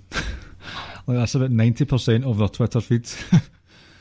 But this is a Myth Gifts. It's a gif at the end of Roman Reigns. As his cousins seethe, Roman Reigns contemptuously wipes away his crocodile tears. And somebody underneath replied saying, crocodile tears being the apt description of his crying. And Myth Gifts replies, it's perfect because the crocodile in the saying is crying to lure its prey closer. That is exactly what Roman did to Jimmy. Now, personally, I preferred the first match because it was just so shocking to see this turnabout of Roman being this callous monster of a family. And I feel as if a lot of the Hell in a Cell match, it was just much of the same. Sure. But when he started crying, Jimmy came out and it was all just a ruse. It's like, you sick man. And then the what are their names? Alpha and Sika, the Wild Samoans. All we hear about from the Anoa'i family over the 20, 30 years, family, we're blood, we love each other. They didn't care. They just wanted someone to beat the head of that family. Like, that was almost like all of them just saying, fuck you, Usos. Well, yes. Also, Sika is Roman's dad. Well, aye, okay. So they're not going to turn on their boy. But it's something to be said. So wrestling has had us think that Polynesians, Samoans in general, are savages, right? And they so beautifully changed the narrative in this new generation with people like, not just Samoans, but Polynesians, with Roman, the Usos, Tamina, Nia, some Samoa Joe, so many people from the islands, Dakota Kai, Jesse Camilla, some Kona Reeves, like so many Polynesians have shown, we're not all coconuts and we're regular people. Mm-hmm. But there's always that hint of savageness in us, that hint of when I to put food on my plate, I'll do whatever I got to do. Mm-hmm. And if anybody knows that, it's the Wild Samoans. So them coming out was such a beautiful touch, because it not only did it show that we're standing behind our guy, or we'll turn our back on whoever we need to turn our back on, but it shows that we will support whoever proved they deserve it. Just so cold. And so I disagree with you on one thing. Roman did lure Jimmy in, but I don't think that he was faking it. I think there was a moment where he really realized, kayfabe, of course, mm-hmm. I'm not the same guy. But I don't think he was crying because he was sad. I think he was crying because, just look at the entire history of this feud, he didn't want to do what he felt he had to do. But there's one part in the match that he says, and it's probably, I think it's when he throws the ref over the top rope, and the other refs come in, and Pat Buck and Jamie Noble and Scrap Daddy are out there trying to stop him. And he's Scrap Daddy. He's Scrap Daddy Adam Pearce. I love my man. And Roman says to all of them, look, I've gone too far to stop now. Mm-hmm. Yeah. Mm-hmm. So, right? So I don't think that was a cry of, oh my God, I'm not the same person. I think it was a cry of, I can't believe that y'all are going to make me have to do this. Mm-hmm. It's too far gone. There was this point where I thought, and I don't know if you noticed, the same referee as the Rollins and Wyatt match. Yeah, it was the same ref. And he was saying he was about to call it, and I thought, no, please. But they just went down a different road, and that was ruthless. So, I mean, it's it's a relatively basic story, right? But I think it's one of the more mature stories that WWE have done in a long, long time. Oh, absolutely. And it's not only does it stem from real life events, but it's layered. Again, just the things that we talk about layered. Everybody looks at Jim and Jay, Josh and John, as twins. They are twins. But as was explained, in Polynesian culture, doesn't matter if you're 9 minutes or 9 years older. You're older. Roman and Jimmy, Joe and John, hung out together more than they did with Josh. He was really the little brother. So, like, you know what I mean? So, like, this really is the youngest of the pack sticking up to the big dog, which is where the nickname comes from, who was bred to lead the pack. Like, so there's so much nuance added into this. Just goes beyond, this dude's a wrestler and this dude's a wrestler, you know? Or when he was beating up Jay and Roman was saying, "This is what you got to deal with when you're the main event. When you're in the main event, you go 30 minutes. You got to handle this type of pain." Like, and he really feels like Jay is trying to take his spot. It's paranoid. He's truly paranoid. It's beautiful. Like, this isn't great wrestling. That's like drama, Oscar shit. It's Shakespeare. It's truly Broadway Shakespeare. And then I love the Jimmy Uso fake out. I loved that because it was a callback to the last match where Jimmy came and saved his brother and said, "You the tribal chief, Us. You got it. You wanted that badge, you got it. Now you realize what you're doing." Came back out, tried to save his brother. And, you know, I love when, this is when breaking kayfabe makes sense because it has a more of a bigger impact. He was like, "This ain't Jimmy and Jay, bro. This is Josh and John. Like, look what you're doing." You know? And then to get pulled in and then the handshake and all of a sudden, nope, guillotine, baby. Oh, man.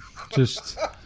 and then Jay, who couldn't move 2 seconds ago, out of this adrenaline-filled rage, like barely can move and like rolls over and screams, I quit, save my brother."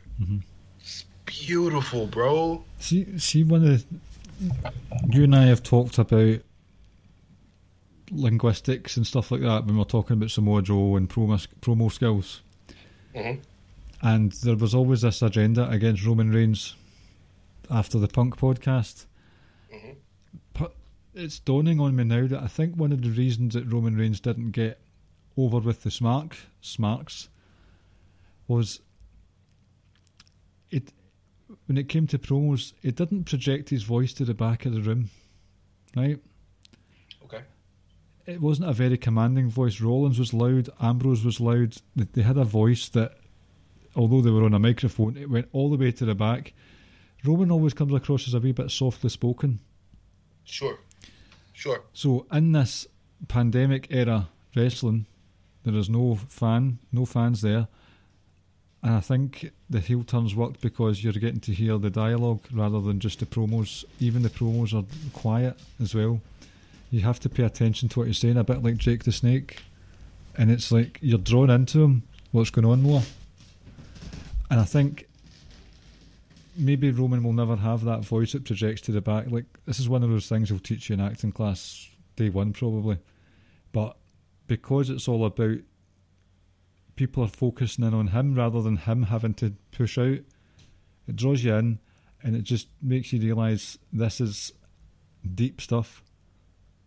So I think that's how this is working for Roman at the moment. I don't know if this would have worked with a crowd. No, it wouldn't have. I think the best part about the story has been the shit talking.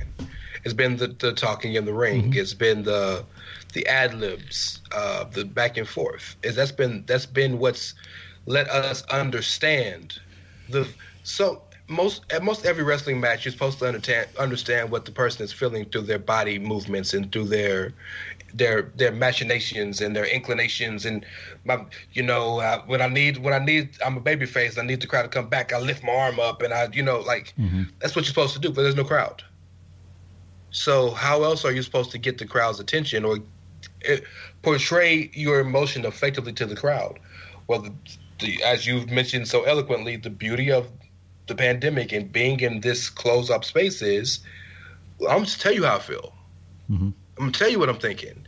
And in this personal situation, it's so beautiful.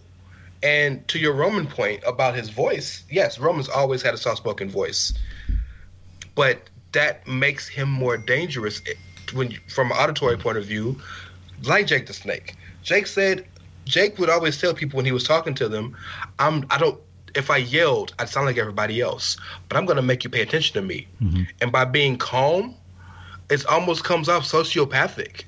Like what is the difference between this story and a Godfather-esque story? This feels mob-esque. Yeah. That's why I'm thinking this is drama. Like, it's a film I would pay to watch, or I would illegally stream to watch. Buy this one, bro. Buy this one at least. Yeah, you've had some very emotional stories recently in WWE with Kofi Kingston. Even with Cody going through the stuff with MJF, like emotional stories. But in terms of maturity and seriousness, and this is time for the grown-ups to book the shit. It's like, this one.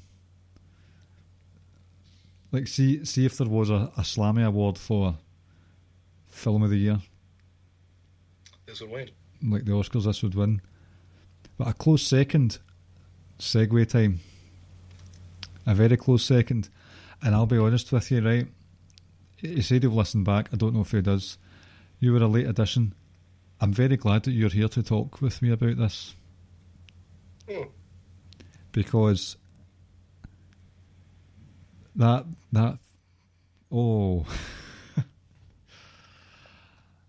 match between Bayley and Sasha was an absolute masterpiece. I adored it. I don't know if I adored it more than the match with Charlotte Flair in the Hell in a Cell match, because I just think in general there was a bit more better acting on display from nutcase Charlotte Flair, but this was so good. So many milestones in one match for Sasha. Finally beats Bayley, finally gets a Smackdown title, finally wins a pay-per-view match, finally wins a Hell in a Cell match. She's now knocked off all the horsewomen in some form or another. She knocked Bayley off the perch, who's been on that perch for over a year. That was a big deal, that match. If Drew and Randy wouldn't have went to the top of the cell, I would be upset this did the main event. I think nobody would have been disappointed. Like, everybody knows that this match is gonna be fantastic, right? I think everybody knows that. But it's something about Sasha Banks that, more than any other wrestler I can think of in recent memory, that overshoots expectations. Like, if you leave her to her devices and say, this is what we're going to do, we need you to do this, we need you to go out there and you can do what you want, this and that, and she kills it every time. And, especially the big matches, the big matches, she particularly, yes. Yeah. Ronda Rousey. I mean, that was Asuka, Charlotte, Becky. She's fantastic, and Bayley is her like her wrestling life partner. So, and listen, I've been a critic of Sasha over the years. I really have, but see, in terms of you think of the Dudleys and table matches, you think of Edge and ladder matches. Sasha Banks loves a Hell in a Cell match.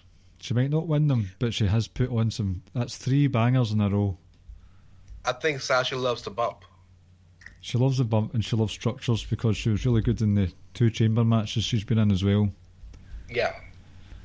Well, she's a real wrestling savant, so she is as true to earth is a daughter of Eddie Guerrero's legacy.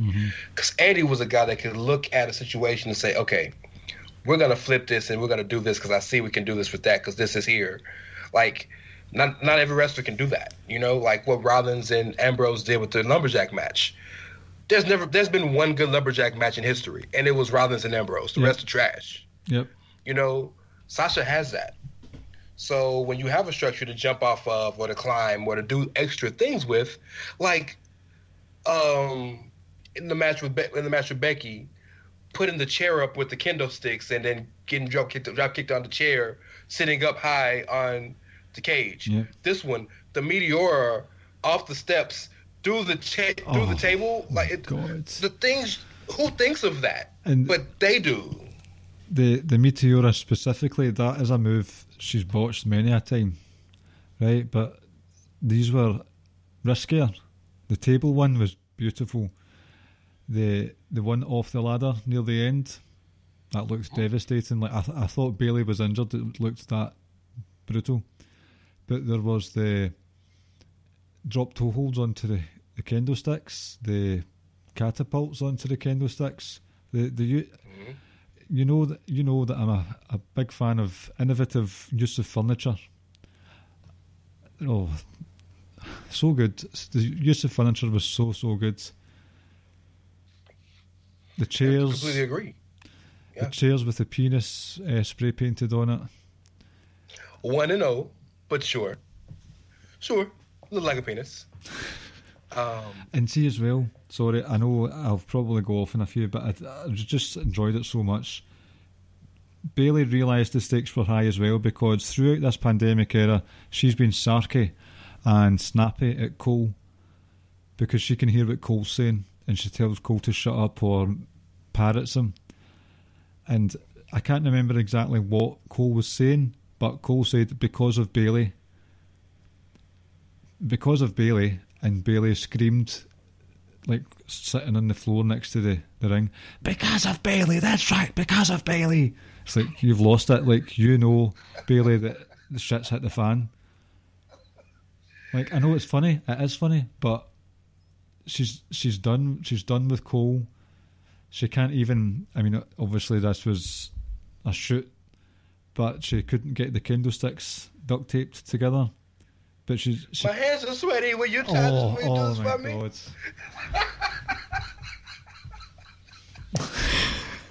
It's fantastic, and it fits the character. Like, that's the best part. Like, that wasn't something that wasn't Pam talking. That was really Bayley. Mm-hmm. Like, I can't do this. You need to do this for me so I can hurt her. And when she got the sellotape round the two things, and it just looked so bad, and she's like, "Oh, fuck this."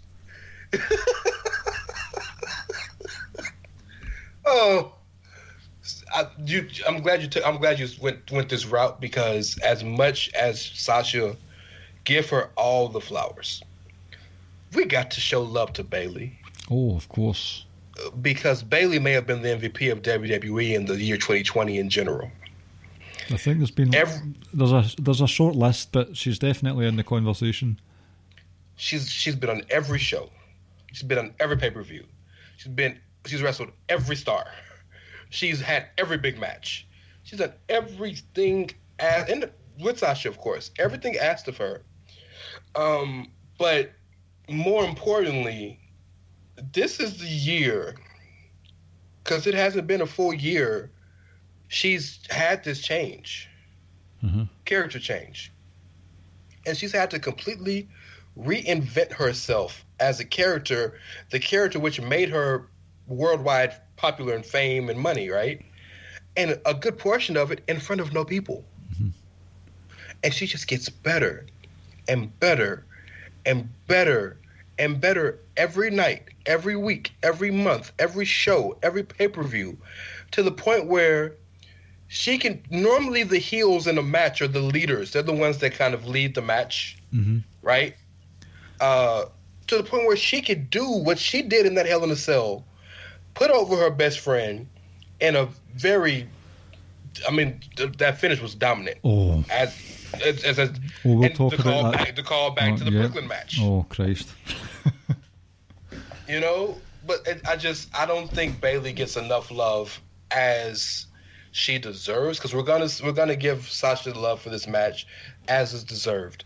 But like, it takes two, and Sasha could have done anything she did if Bayley wouldn't have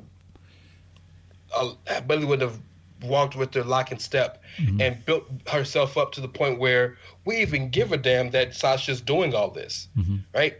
So I just think Bayley's fantastic, and I just wanted to make sure I gave her enough love on the show. And the sort of tease of the fourth wall breaking as well, where Bayley kept calling her a crybaby, probably referencing not only the attack on the neck, but the hotel room. Ryan Satin.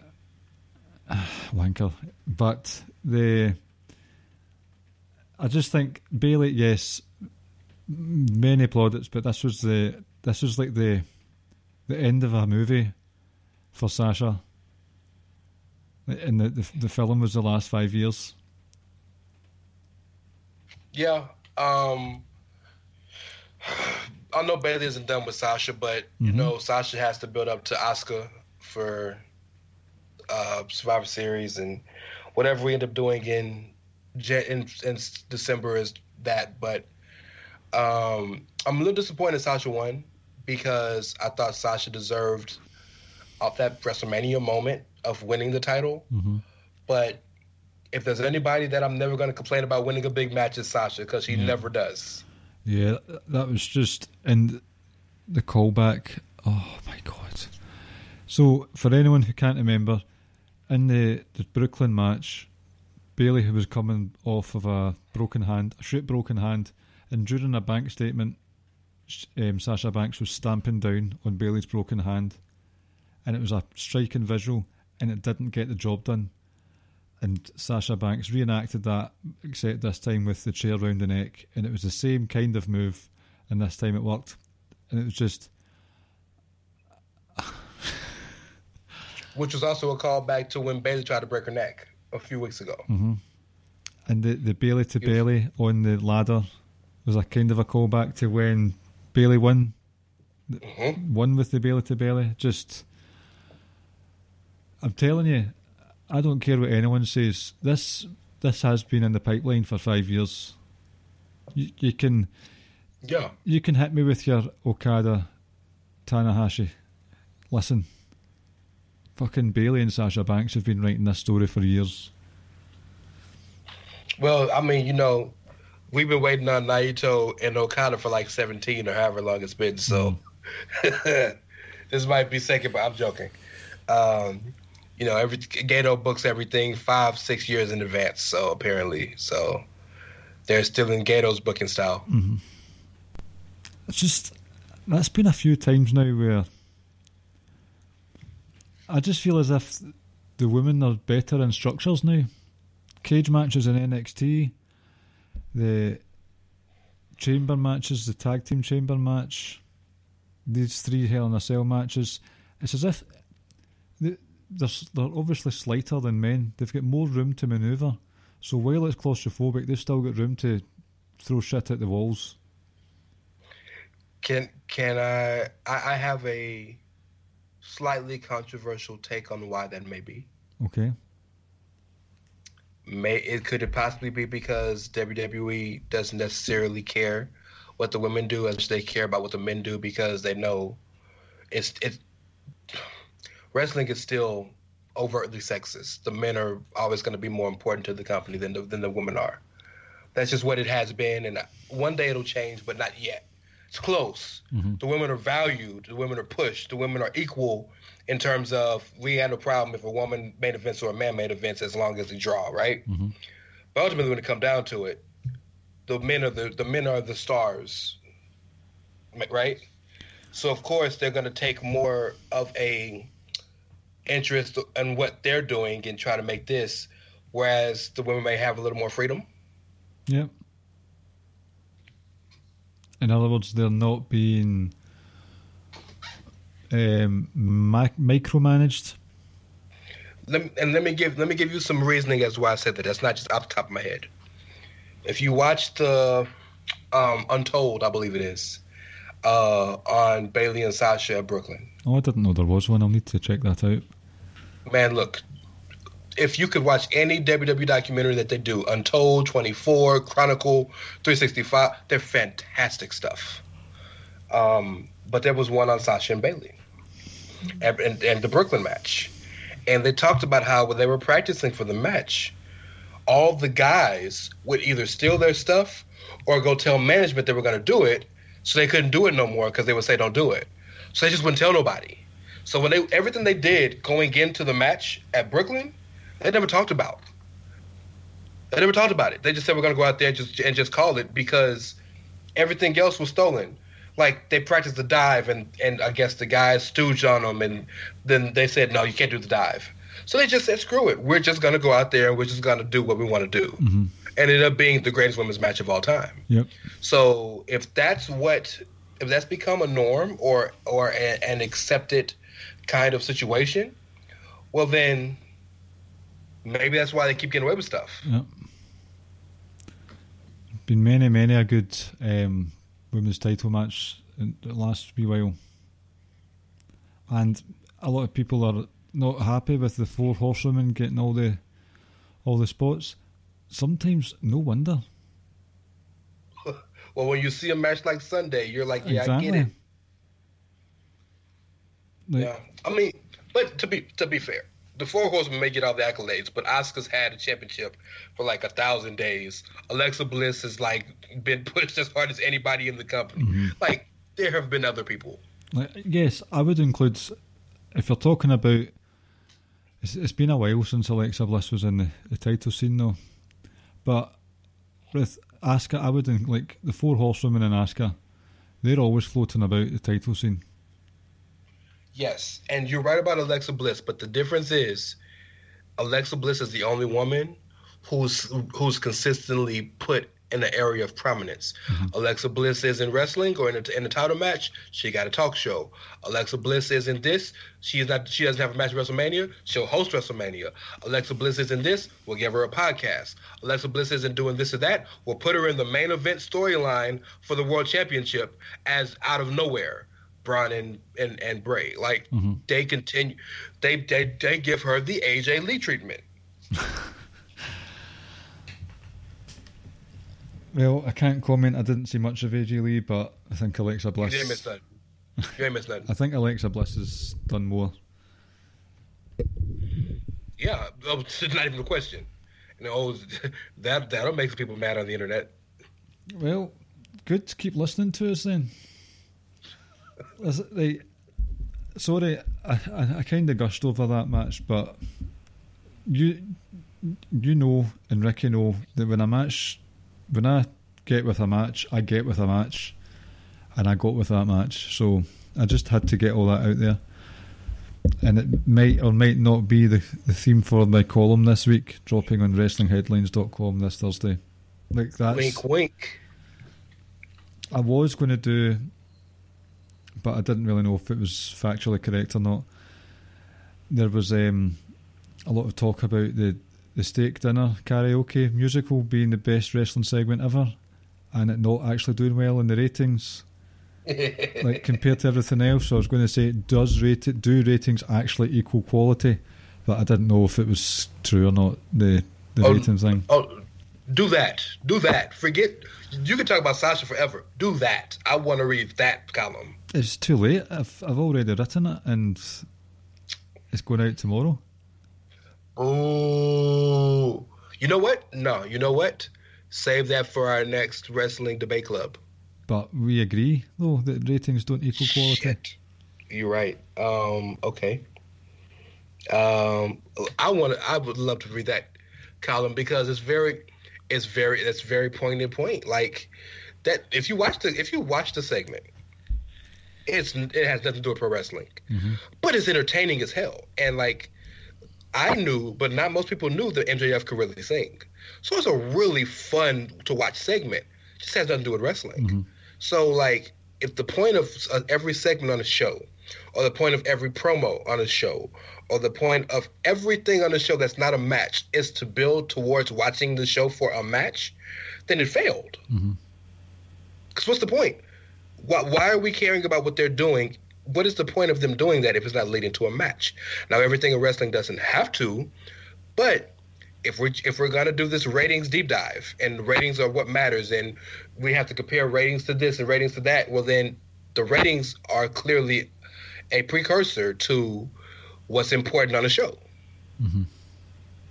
They didn't do great ratings at that point.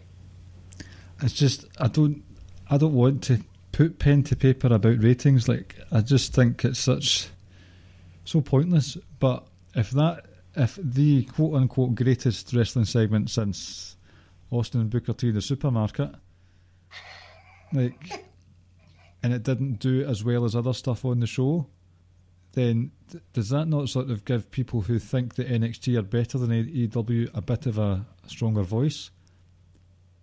When the moon hits your eye like a big pizza pie, that's amore.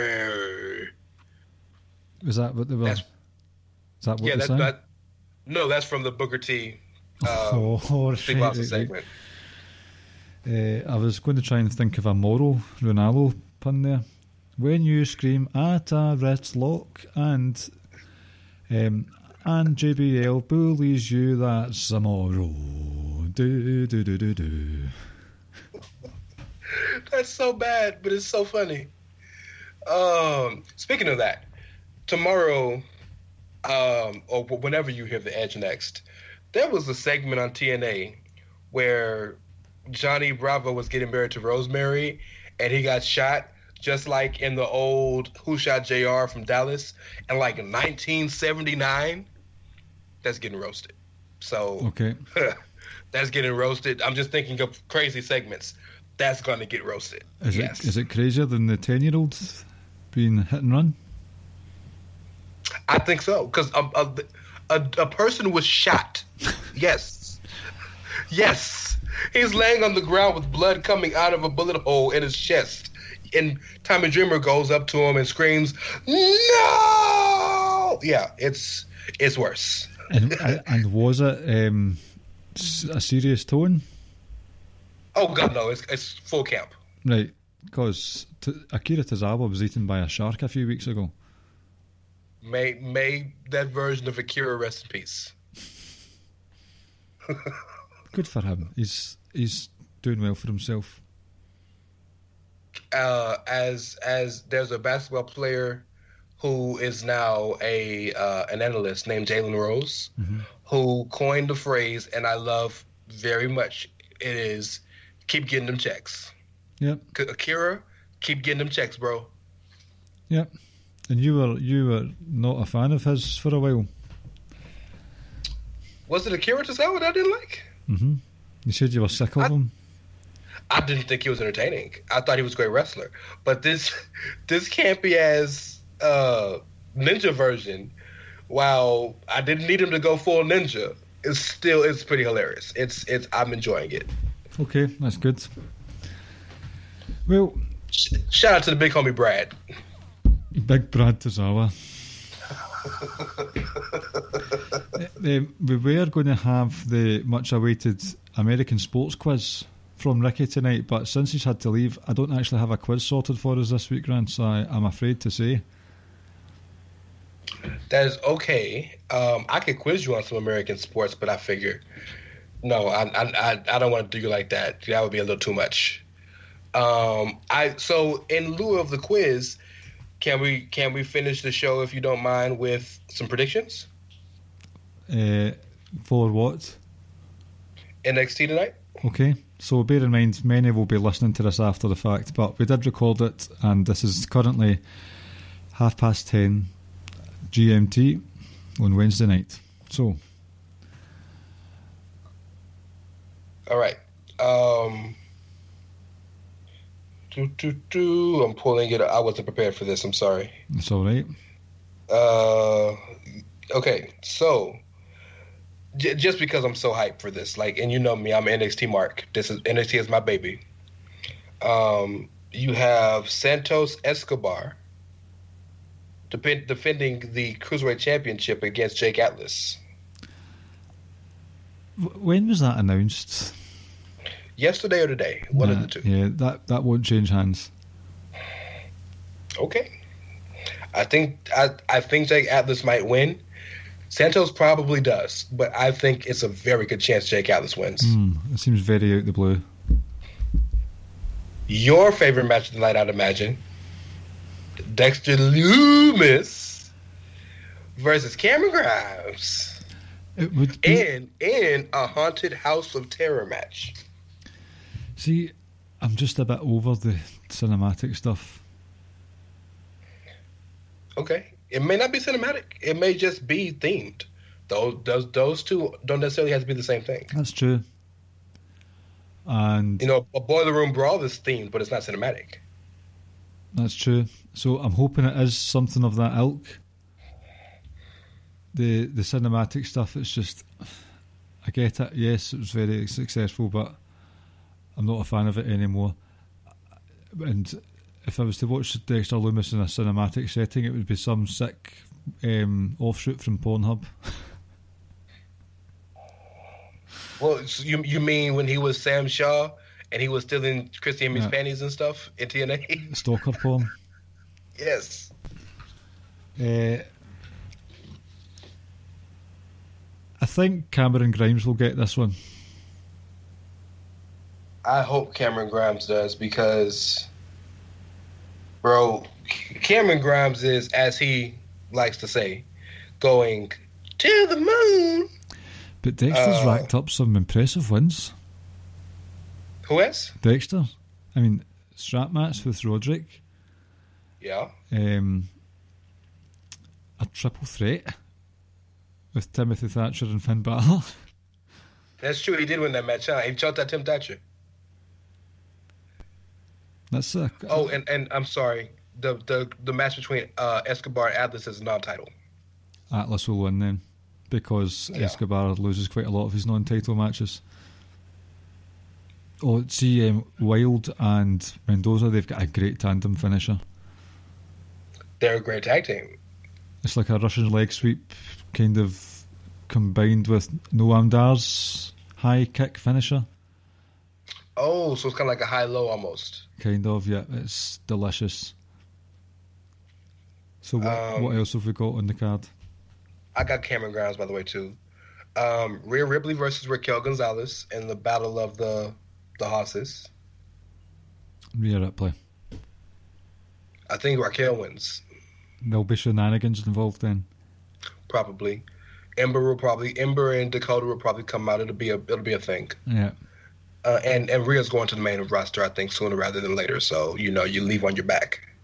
Yep. And then both these matches are spin the wheel, make a deal matches. So whatever shots he spins is what the matches will be. Io Shirai defending the Women's Championship against Candice LeRae, and Damian Priest defending the North American Championship against Johnny Gargano. I think at least one of them is going to be, like, see when you saw the wheel that the LeRaes had in their house, one of the options was Shotzi's Choice. Mm-hmm. Did you notice that? I did notice that. So I think one of the spins will be rigged so that Shotzi gets to pick the stipulation, probably for the women's match. You know what's interesting to me, though? Like, I know it's Halloween Havoc, but, like, did you see some of the types of matches? A Chamber of Horror match and a casket match and all these things you wouldn't expect in NXT? Yeah, that's why, like, it'll be Shotzi. She'll pick something that's hard for Candice to win. Or and Candice will win anyway? Or she'll make it a triple threat and add herself in. No, I did not think about that. She may very well do that. Oh, imagine she won it. That'd be crazy, wouldn't it? Yep. Yeah, that's it. That's the show. Pat McAfee will be back with 1-2. That's the only Patrick I can accept in wrestling right now. That's the only one? I think it's great that he's back. I do too. And he's instantly made everything with the era interesting again. He's made Danny Burch and Oney Lorcan finally interesting outside of their matches. That's so good. So good that he won them.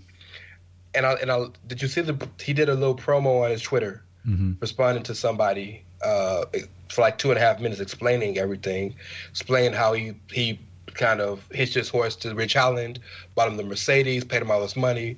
Ridge got hurt, and then he figured, okay, well, and actually he starts off talking about how he gave Adam Cole credit for beating him.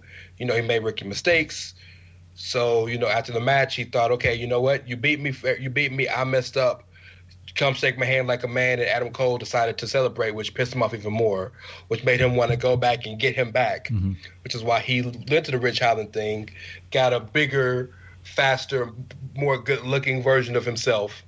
Ridge Holland got taken out, so who else can I get to take out the error? So I'm going to call the guy that took out the guy that I paid to take out Adam Cole and Oney Lorcan, which led to Oney, and it was so beautifully put together. It was. Machiavellian.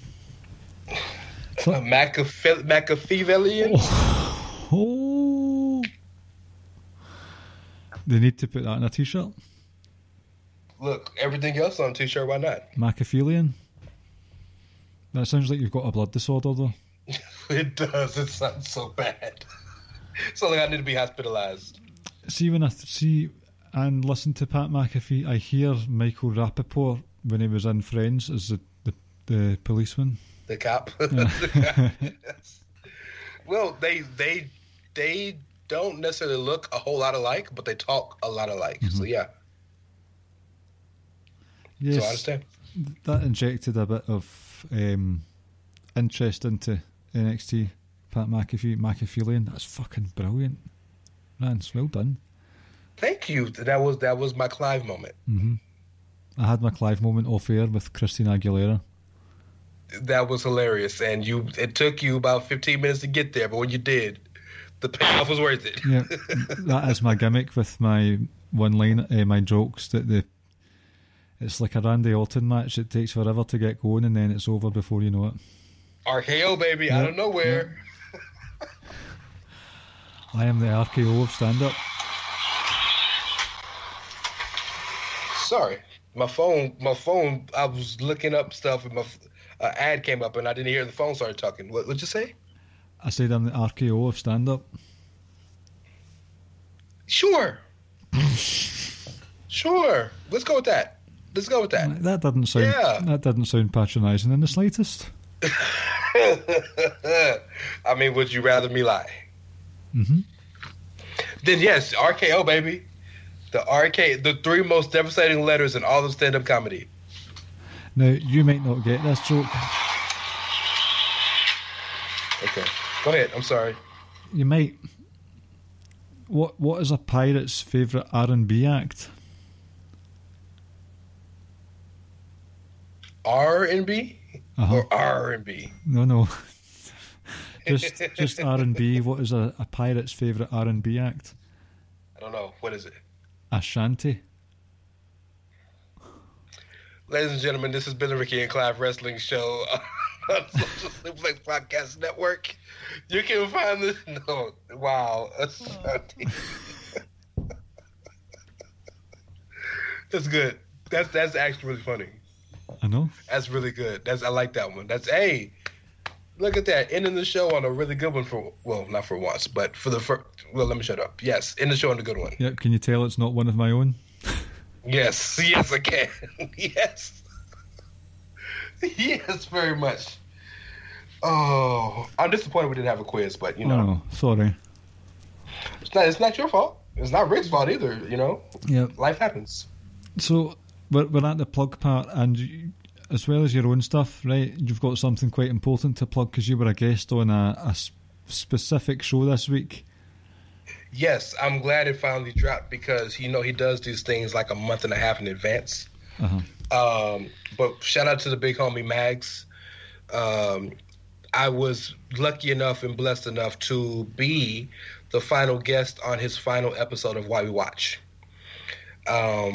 he thought enough of me to ask me to be on because I was one of his first guests. In fact, he got the idea from a show I had tried to start and took it to heights I could have never imagined. And that dude is class personified. He's fantastic. Just don't ask him quizzes about wrestling. But other than that, he's amazing. And it was my pleasure to be on that show. So please, Visionaries Wrestling Network, check that out while we watch the final episode featuring Ray Cash. Of course, you know you can find me at It's Ray Cash, R-E-Y as in Mysterio, C-A-S-H as in dollars, Outsider's Edge, Three-Man Weave. I've been on Bandwagon Nerds. I'm doing a few things.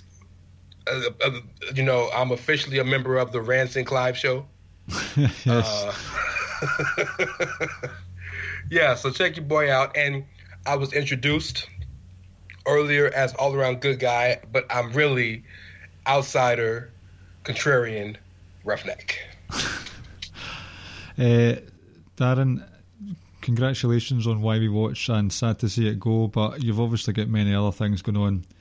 You have more projects than Cody Rhodes has had hair dye jobs. That's a lot, bro. That's a lot. Telling you, see how out of date are those wrestling figures now?